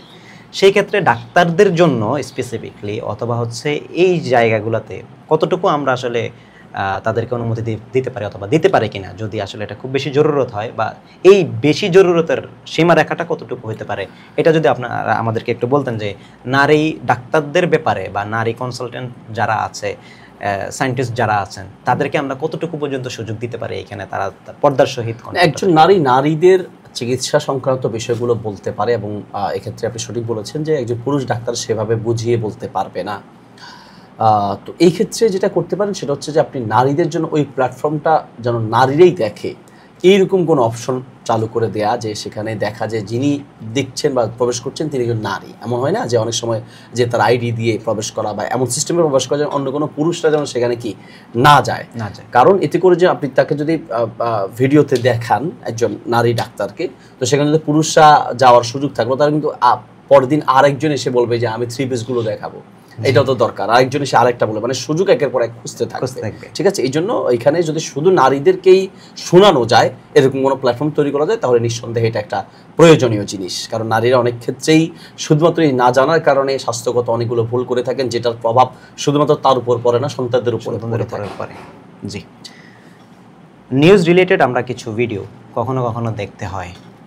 সংবাদ আসলে আমাদের জানার প্রয়োজন, বহির্বিশ্বের সংবাদ জানার প্রয়োজন হয়, দেশের সংবাদ জানার প্রয়োজন হয়। সংবাদটা আসলে একজন মুসলিমের জন্য অথবা একজন মানুষের জন্য কখনো কখনো জরুরত হয়। এখন আমরা দেখছি যে সংবাদ মাধ্যমগুলো আছে, এই সংবাদ মাধ্যমগুলা তাদের ভিডিওতে সামান্য মিউজিক ব্যবহার করে, কখনো ব্যাকগ্রাউন্ডে মিউজিক ব্যবহার করে, কখনো কন্টেন্টের শুরুর দিকে মিউজিক ব্যবহার করে, যেগুলোকে অনেকে রিংটোনের, আমাদের ফোনে রিংটোনের মতো করে মনে করে, এটাকে হালাল মনে করে এবং সেটাকে দেখে নেয়। এক্ষেত্রে দেখার জন্য আমরা কতটুকু এটাকে বৈধ বলতে পারি, আর এই রিলেটেড কন্টেন্টগুলো যদি আমরা মাহফিল অ্যাপে অনুমোদন দেই, সেই ক্ষেত্রে আমাদের ওপর কোনো ইসলামী দৃষ্টিকোণ থেকে কোনো দায়বদ্ধতা থাকে, আমাদের কোনো গুনাহ হওয়ার, যেহেতু আমরা চাইলে এটাকে বন্ধ করে রাখতে পারছি, যে এখন পর্যন্ত আমরা বন্ধ করে রাখছি যে কোনো নিউজ ভিডিও আমরা দিতে চাচ্ছি না। কিন্তু মানুষ আমাদেরকে বলতেছে যে ভাই আমি তো মাহফিলে ব্যবহার করতেছি, এখন আমার ওয়াজ আমি শুনতে পারতেছি, আমি এখান থেকে কোরআন তেলাওয়াত শুনতে পারতেছি, আমি কিন্তু দেশের খবর তো আমি নিতে পারতেছি না। এটার জন্য আমার ঠিকই আবার ফেসবুকে যাওয়া লাগতেছে, ইউটিউবে যাওয়া লাগতেছে, কিন্তু ওইখানে গিয়ে আমি আবার হারামে জড়াই যাচ্ছি, ওইখানে গিয়ে আমার অ্যাড আসতেছে, ওইখানে যাওয়ার পরে হচ্ছে তাদের ইতে কন্টেন্টে মিউজিক থাকতেছে। আপনাদের এখানে তো কোনো মিউজিক ব্যবহার করা হয় না, আপনারা রান্নার ভিডিও দিচ্ছেন, মেডিকেল ভিডিও দিচ্ছেন, যদি নিউজগুলোকে আপনারা এইভাবে দিতেন, অথবা যদি নিউজগুলোকে এখানে দিয়ে দিচ্ছেন, আমরা তো ওইখানে হারাম শুনতেছি, ওইখানে গিয়ে হারাম শোনার কারণে তো আমরা আরেকটা হারামের মধ্যে জড়াইতেছি। আপনারা যদি অন্তত ওই নিউজগুলোকে এখানে অনুমোদন দিতেন, তাহলে আমরা সেগুলো এখানে দেখতে পারতাম। তো আমরা আসলে এটা কতটুকু ইউটিলাইজ করতে পারি, কারণ ওইটার তো স্বাধীনতা আমাদের হাতে নাই। যে এই সংবাদ এই ক্ষেত্রে আমি বলবো যে সংবাদ পাঠের মাধ্যমটা যদি আপনারা নিজেরা তৈরি করে নিতে পারেন, তাহলে একেবারেই মানে আলহামদুলিল্লাহ একেবারেই ভালো হয়, মানে সব ধরনের ঝামেলা থেকে মুক্ত হয়ে গেলেন। হ্যাঁ, দেশের এই খোঁজখবর নেওয়া জানা এগুলো অবশ্যই খুবই গুরুত্বপূর্ণ একটা বিষয়, কারণ আপনি যে দেশে আছেন সেই দেশের হালচাল বোঝা খুবই জরুরি হয়ে দাঁড়ায়। তো সেই ক্ষেত্রে আপনারা যেটা করতে পারেন সেটা হচ্ছে যে এই সংবাদটাই আপনারা সংবাদ পাঠক তৈরি করলেন, মাধ্যমটা সাংবাদিক আপনারা তৈরি করলেন, এইরকম একটা প্ল্যান নিয়ে আগাতে পারেন। কিন্তু এই মুহূর্তে যদি আপনি ওই সংবাদগুলো আপনার এখানে আপনি চালু করতে যান, তাহলে তো সে একই কথা হলো। কারণ সংবাদ পাঠিকা যে সে একজন নারী, অনেক ক্ষেত্রে নারীরা পাঠ করে থাকে, অথবা মিউজিক থাকে, অথবা দেখাতে গিয়ে দেখা যাচ্ছে যে সংবাদের মাঝে মাঝে বিভিন্ন অ্যাড চলে আসে, তো তাহলে তো একই হয়ে যাচ্ছে, যে হারাম থেকে বাঁচতে যাচ্ছি সেটা এখানে হারাম হয়ে যাচ্ছে। হ্যাঁ, বাকি এটা টার্গেটে রাখা উচিত যে এই সংবাদগুলো হালাল মাধ্যমে পাঠ করা হবে। আমরা আসলে অনেক সময় সংবাদগুলো শুনতে হয় কিন্তু আমরা যেতে পারি না, আমরা পত্রিকা পড়ে জানতে হয়, কারণ সেখানে গেলে দেখা যাচ্ছে যে বিভিন্ন নারীদেরকে দিয়ে সংবাদ পাঠ করানো হয় এবং সেক্ষেত্রে তাদেরকে একদম মানে বাজেভাবে উপস্থাপন করা হয়, অনেক ক্ষেত্রে বেপরদা অবস্থায় উপস্থাপন করা হয়ে থাকে, এবং বিভিন্ন মিউজিক থাকে, এবং মাঝে মাঝে বিভিন্ন বাজে অ্যাড এসে থাকে। তো ইত্যাদি কারণে এটাকে এখন বর্জন করা উচিত বলে আমি মনে করি। মাহফিল অ্যাপের 100%ই হালাল থাকা উচিত। জি, আসলে জাযাকাল্লাহ খাইর। আরেকটি বিষয় সেটা হচ্ছে মাহফিল অ্যাপ। তো এখানে এখন আমরা মুসলিমদেরকে নিয়ে কথা বলছি, মুসলিমরা এখানে ভিডিও দেখতেছে, মুসলিমরা ভিডিও আপলোড করতেছে। সেক্ষেত্রে যদি কোনো হিন্দু কন্টেন্ট ক্রিয়েটর হয় বা কোনো অমুসলিম হয়, স্বাভাবিকভাবে যিনি কাফের হতে পারে, তো তিনি যদি চায় যে তিনি এখানে ভিডিও আপলোড করতে, কিন্তু তার কন্টেন্টটা হালাল, সেই ক্ষেত্রে তার কন্টেন্টটা আমাদের জন্য গ্রহণ করা কি বৈধ হবে? বা আমরা যারা মুসলিমরা আছি অমুসলিমদের কাছ থেকে তথ্য নেওয়া বা তাদের কাছ থেকে শেখার যে বিষয়গুলো থাকে সেটা আমরা আসলে এখানে করতে পারবো কিনা? হ্যাঁ, যদি আমাদের এই দিনই কাজের সাথে যে কোনো অমুসলিম, ইহুদি হোক, খ্রিস্টান হোক, হিন্দু হোক, সে যদি এটা কাজ করতে চায় তাহলে এটা কাজের সুযোগ দেওয়া উচিত। কেন? যে সে একজন আলেমের বক্তব্য তৈরি করতে গিয়ে অনেক সময় দেখা যাবে তাকে আল্লাহ হেদায়েত দিয়ে দিতে পারেন। এবং অনেক ক্ষেত্রে এরকম হয়েছে যে যারা যেমন ডক্টর মরিস বুকাইলি সহ অনেক অমুসলিম বিজ্ঞানী ইসলাম গ্রহণ করেছেন ইসলাম নিয়ে গবেষণা করতে গিয়ে, বলছেন যে আমি ইসলাম নিয়ে, কোরআন নিয়ে গবেষণা করেছি মূলত কোরআনের ভুল ধরার জন্য, কিন্তু কোরআনের ভুল ধরতে গিয়ে দেখা যাচ্ছে যে আমি হেদায়েত পেয়েছি, মানে কোরআন যে সত্য এটা আমার কাছে প্রমাণিত হয়েছে।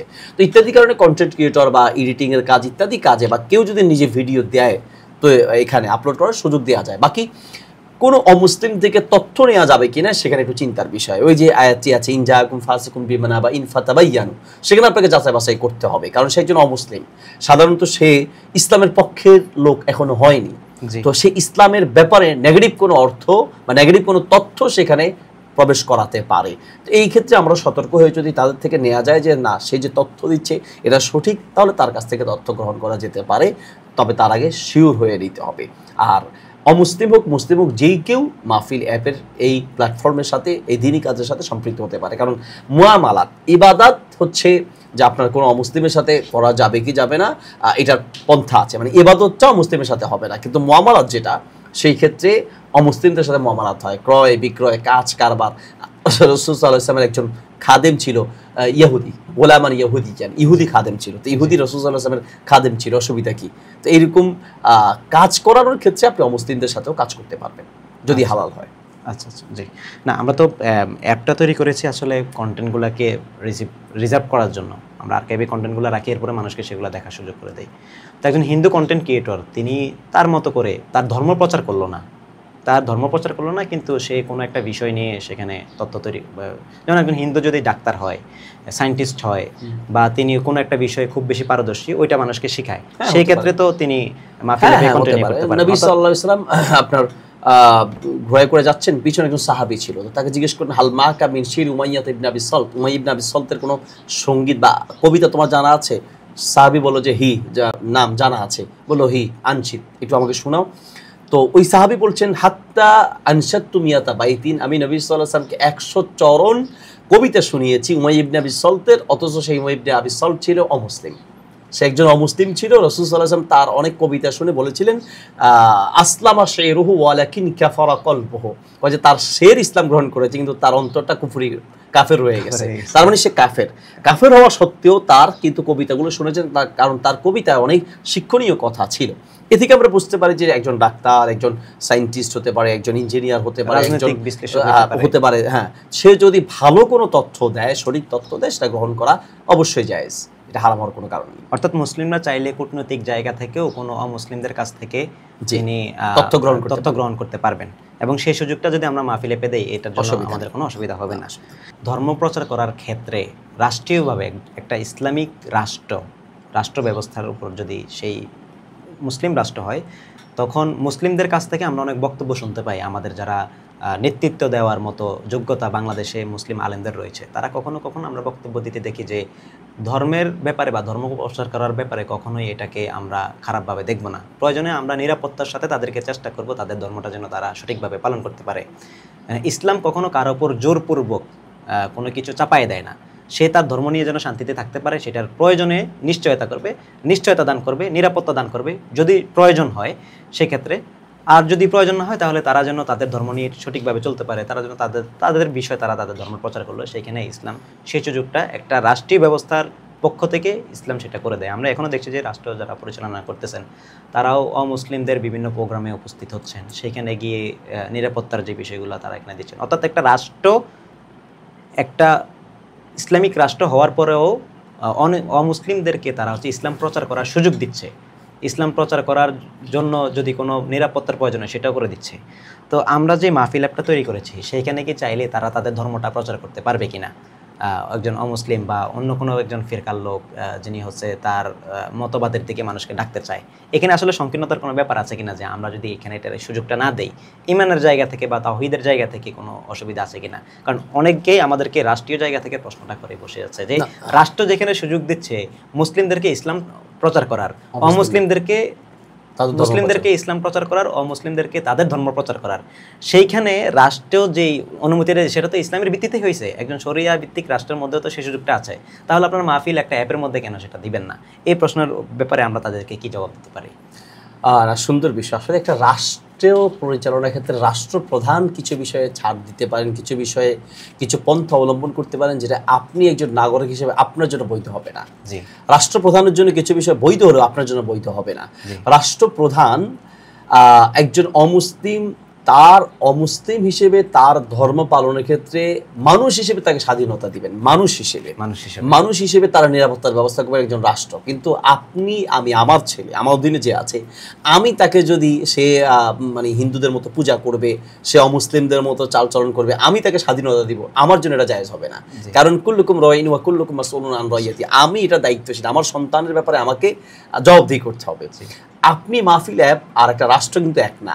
রাষ্ট্রে সব ধরনের লোক বসবাস করার একটা অধিকার আছে, মানুষ হিসেবে তার একটা অধিকার সে পাবে, এই হিসেবে রাষ্ট্র তাকে অধিকার দিবে তার উপরে কোনো হামলা যেন না হয় এবং একজন মুসলিম তার উপর হামলা করতে না পারে। নবী সাল্লাল্লাহু আলাইহি ওয়াসাল্লাম বলেছেন মান কতালা মুআহাদান ওয়া ফি রিওয়ায়াতিন যালামাহু, মান কতালা মুআহাদান আও যালামাহু, কোনো অমুসলিম যে রাষ্ট্রের একজন নাগরিক হিসেবে সে চুক্তিবদ্ধ, তার উপরে তাকে হত্যা করা, তাকে জুলুম করলে লাম ইয়ারা রাইহাতাল জান্নাহ, সে জান্নাতের ঘ্রাণ পর্যন্ত পাবে না। তাহলে এখানে কত বড় একটা বিষয়। এটা মূলত হলো কি, যে আপনি একজন অমুসলিম, সে অমুসলিম তার ধর্ম পালন করছে, আপনি তার উপরে কোনো ধরনের হামলা করতে পারবেন না, তাকে হত্যা করতে পারবেন না। এর মানে এই নয় যে রাষ্ট্র তাকে স্বাধীনতা দিচ্ছে মানে আমিও তাকে তার ধর্ম পালনের জন্য, প্রচার করার জন্য আমি আমার ঘরে এনে স্বাধীনতা দিব। আমার ওয়াইফকে আপনি আপনার ধর্ম বোঝান, আমার সন্তানকে বোঝান, আপনি মাহফিল অ্যাপের যেহেতু দায়িত্বশীল আপনারা, তো এটা কিন্তু আপনাদের অধীনে আছে, এটার ব্যাপারে আপনাদের জবাবদিহি করতে হবে। আপনি এই ক্ষেত্রে তাদেরকে সুযোগ দেওয়ার অর্থ হচ্ছে তার ধর্মকে আপনি সুযোগ দিচ্ছেন, সাপোর্ট দিচ্ছেন, সমর্থন করছেন। এটা মাহফিল অ্যাপের দায়িত্বশীলদের জন্য জায়েজ হবে না। রাষ্ট্রের ব্যাপার আর মাহফিল অ্যাপের ব্যাপার বা ব্যক্তির ব্যাপার, এটা সম্পূর্ণ ভিন্ন একটা বিষয়। জি, জাযাকাল্লাহ খাইর। আমরা অনেক বিষয় নিয়ে আলোচনা করলাম, আলহামদুলিল্লাহ। সোশ্যাল মিডিয়ার অনেকগুলা ব্যাপার আমরা আজকে জানলাম, হালাল হারাম ব্যাপারে আমাদের অনেক কথা হলো। এবং আমরা জানি যে, আমরা বুঝতে পারছি যে দর্শকদের জন্য এটা অনেক হেল্পফুল হয়েছে যে এই বিষয়টা একটু পরিষ্কার হওয়া। কারণ হচ্ছে আমরা কারা কাজ করছে এটার ব্যাপারে, আসলে কোনো ইহুদিদের চক্রান্ত কিনা, এটা নিয়ে অনেক সময় মানুষ মন্তব্য করে। তো সেই জায়গা থেকে আমরা আসলে সবসময় চেষ্টা করেছি আলেমদেরকে আমাদের কাজের সাথে রাখার জন্য। আসলে সব কাজ আলেমদেরকে দিয়ে হয় না, আলেমদেরকে সাথে নিয়ে অনেক কাজ করতে হয়। যেমন টেকনিক্যালি জায়গাগুলোতে আলেমরা একটু পিছিয়ে আছে, সেই জায়গায় আমরা যারা এখানে এক্সপার্ট আছে তারা সবসময় আলেমদের পরামর্শ নিতে চান এবং ইসলাম যতটুকু মানদণ্ড বলে যেন এটা সংকীর্ণতার মধ্যেও পড়ে না যায়, আবার এটা যেন একবারে ব্যাপকভাবে এমন হয়ে না যায় যে 8-10টা প্ল্যাটফর্ম মতো এটাও আরেকটা প্ল্যাটফর্ম, এমনও যেন হয়ে না যায়। সেই জায়গা থেকে আলেমদের সাথে সবসময় আমরা সম্পৃক্ত থাকতে চাচ্ছি এবং আমরা চাচ্ছি যে মানুষ আসলে হালালভাবে যেন তাদের ইন্টারনেটের যে পথ চলাটা আছে, ডিজিটাল যে পথ চলাটা আছে, সেখানে যেন মানুষ একটু নিরাপদ থাকতে পারে। নিরাপত্তার যে জায়গাটা আছে এখানে আমি আরেকটু এখন একটু অ্যাড করে দিই, সেটা হলো আমাদের যেই মূল কোম্পানির নাম হচ্ছে কাহাফ। ওই কোম্পানিটার থেকে আমরা আরও অনেক ধরনের ইনিশিয়েটিভ নিয়ে আসতেছি। মাহফিল অ্যাপটা তো হচ্ছে আমরা ইউটিউবের বিকল্প হিসাবে ব্যবহার করবই, তো আমাদের একটা চাহিদা যোগায় যে ফেসবুকের কোনো বিকল্প কিন্তু আমাদের নাই। আমরা চাইলে ছবি শেয়ার করতে পারতেছি না, তথ্য শেয়ার করতে পারতেছি না, আমরা আমাদের মুসলিম ভাইদের পক্ষে কোনো কথা বলতে পারতেছি না। আপনি দেখবেন যে ফিলিস্তিনের ব্যাপারে যদি আপনি কোনো কথা বলতে চান তাহলে কিন্তু আপনাকে রেস্ট্রিক্টেড করে দেয়। হ্যাঁ, অবশ্যই। ইসরায়েল হামলা করতেছে, সেটার ব্যাপারে আপনি কিছু বলবেন, ইসরায়েল নিয়ে বলাই যায় না। আমি জানি না এই ভিডিওটা যদি আমরা দেই হয়তো এটাকেও রেস্ট্রিক্ট করে দিতে পারে। ফিলিস্তিন লিখতে গিয়ে ফরস্টিকার দিয়ে একটা কিছু ভেঙে লিখতে হয় আমাদের, অর্থাৎ তারা আমাদেরকে কন্ট্রোল করতেছে। আমরা মুসলিমরা এত বড় একটা জনশক্তি থাকার পরেও মাজলুমের পক্ষে কথা বলতে পারতেছি না, আমাদেরকে তারা কন্ট্রোল করতেছে। এই জায়গায় আসলে প্রয়োজনীয়তা হয়ে দাঁড়াইছে যে আমাদের আসলে বিকল্প, আমাদের নিয়ন্ত্রিত প্ল্যাটফর্মের জন্য। সেই জায়গা থেকে আমরা খুব শীঘ্রই আরেকটা প্ল্যাটফর্ম, হিকমা, এটা আমাদের নাম আলহামদুলিল্লাহ, তো ওই প্ল্যাটফর্মটা আমরা নিয়ে আসার চেষ্টা করতেছি। তো ওই জায়গা থেকে আমরা আসলে মানুষদেরকে উদ্বুদ্ধ করতে চাই যে ওইগুলোর পাশাপাশি যেন আমরা এগুলো ব্যবহার করতে পারি, ব্যবহার করি, রেগুলার নিয়মিত ব্যবহার করি, কারণ নিয়মিত ব্যবহারের উপরে এটা আসলে আমাদের আগ্রহটা আরও জন্মাবে এটা নিয়ে কাজ করার, বেগবান করার। সেই জায়গা থেকে যদি দর্শকদেরকে একটু বলতেন, আমাদের ওই নিরাপত্তার ব্যাপারে যখন বলতেছিলাম যে ডিভাইসগুলোকে আসলে কন্ট্রোল করাটা অনেক টাফ হয়ে যায় আমাদের, কারণ হচ্ছে দেখা যায় যে জুয়ার যে সাইটগুলো আছে, পর্নের যে সাইটগুলো আছে, আপনি জানেন যে বাংলাদেশে অনেক বেকারত্ব, অনেক মানুষ বেকার থাকে। বেকার মানুষগুলোকে সবচেয়ে বেশি যেটার দিকে ধাবিত হয়, একটা জরিপ আছে যে বেকার মানুষগুলো সবচেয়ে বেশি জুয়ার দিকে ধাবিত হয়। বেকার মানুষ, তার কাছে টাকা নাই ঠিক আছে, কিন্তু সে ধার করে জুয়া খেলে, এবং এটা এখন অনলাইনে চলে আসছে। খুবই ব্যাটিং কিছু সাইট আছে, একদম সহজ, বিকাশ থেকে টাকা লোড করে হচ্ছে জুয়া তারা খেলা শুরু করে দেয়। কয়েকটা টাকা হচ্ছে তারা পেয়ে যায় আশ্বস্ততার জন্য, এরপরে হচ্ছে লক্ষ লক্ষ টাকা তারা ওইখানে হচ্ছে হয়। তো এটা আসলে সুযোগ হয় তার ডিভাইসে ওইটার দাওয়ারটা আসার কারণে। আমাদের একটা প্ল্যাটফর্ম আছে যেটা হচ্ছে আমরা এই জায়গাগুলোকে বন্ধ করে দিয়েছি। কাহাফ গার্ড নামে আমাদের একটা অ্যাপস আছে, যে অ্যাপটা হচ্ছে একটা ডিএনএস প্রোভাইডার। ডিএনএস এর মাধ্যমে আসলে যেটা হয়, যারা টেকনিক্যাল পার্সন আছে ওনারা বুঝবেন। তো কাহাফ গার্ডের মধ্যে 63 লক্ষ ওয়েবসাইট আছে যেগুলো এরকম হারাম ওয়েবসাইট, অর্থাৎ কোনো জুয়ার কাজ করতেছে, কোনো পর্ন ভিডিও তারা হচ্ছে দিতেছে যেগুলো হচ্ছে যুব সমাজের জন্য ধ্বংসের বিষয়।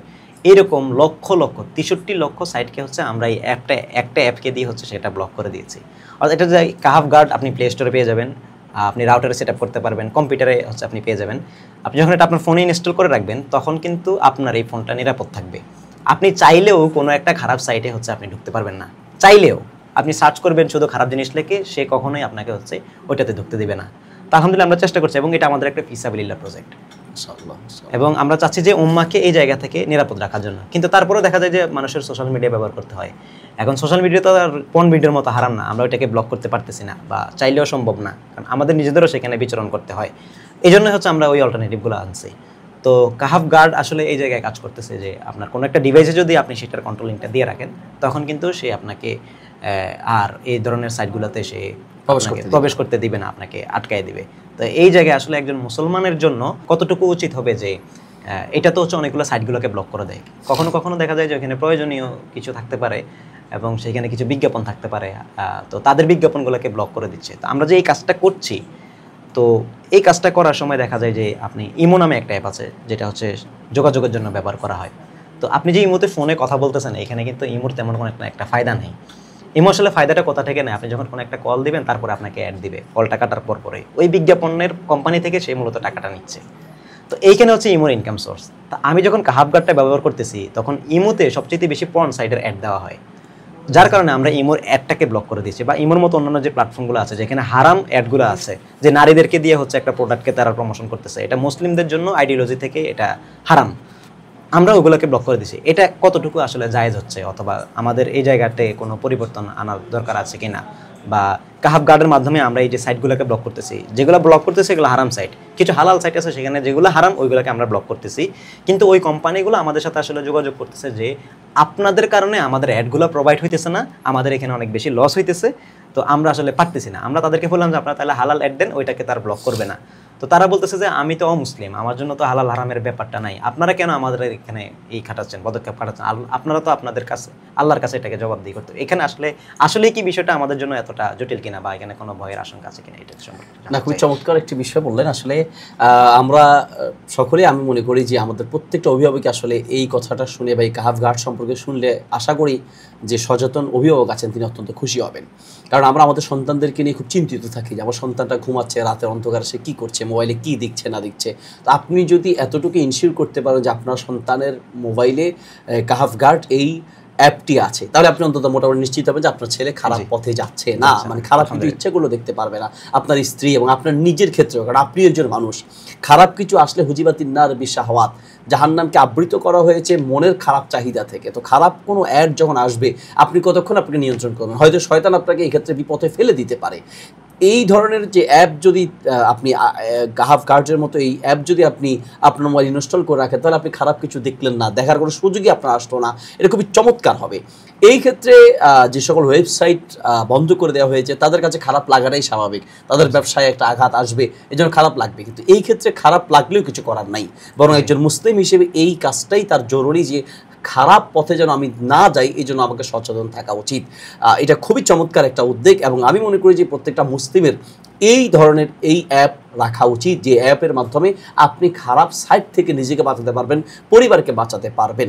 অনেকে আমাদেরকে বলে যে আমি আমাকে নিয়ন্ত্রণ করতে পারছি না, তাহলে নিয়ন্ত্রণ করার তো সুন্দর একটা সুযোগ অনেকেই এসেছে। পর্নের সাথে পর্ন আসক্তি, হ্যাঁ, হ্যাঁ। তারপরে হস্তমৈথুনের সাথে যুক্ত, যৌতুক এগুলো যুক্ত। আসলে মানুষকে ইন্টেনশন দেয় হচ্ছে সব সোশ্যাল মিডিয়া থেকে। জি, জি, জি। তারপরে হচ্ছে পর্ন সাইটগুলোতে অনেক ইজি এখন ঢুকে যাওয়া, যদিও বাংলাদেশ সরকার হয়তো এটাকে পদক্ষেপ নিয়েছেন যে বাংলাদেশ থেকে এটা তো একটা সাইট হয়তো একটা বলে, এবার জুয়ার সাইট আছে, জুয়ার সাইট আছে, আরো আর কত অনেক হারাম সাইট হারাম সাইট আছে। তো এগুলোতে মানুষ আসলে সহজে জড়ায় যায়। জি, জি। মাত্র 3টা ওয়ার্ড লিখে ফেললে মানুষ হচ্ছে পর্ন সাইটে চলে যেতে পারতেছে। জি। 3টা ওয়ার্ড, একটাই ওয়ার্ড 3বার লিখে সার্চ করলেই হচ্ছে সরাসরি এই ভিডিওগুলো চলে আসতেছে। মানুষের মন মস্তিষ্ক যেগুলো নষ্ট, যুব সমাজ নষ্ট। আমাদের একটা জরিপ আছে যে, যেহেতু আমরা এখানে কাজ করতেছি, বাংলাদেশের যে ইউনিভার্সিটিগুলো আছে সেগুলোর উপরে আমরা সার্ভে করছি যে এই ইউনিভার্সিটিগুলোর ওয়াইফাই এগুলোকে আমরা চেক করেছি, এই ওয়াইফাইগুলোতে আসলে তারা কোন জায়গাতে ব্রাউজটা সবচেয়ে বেশি করে।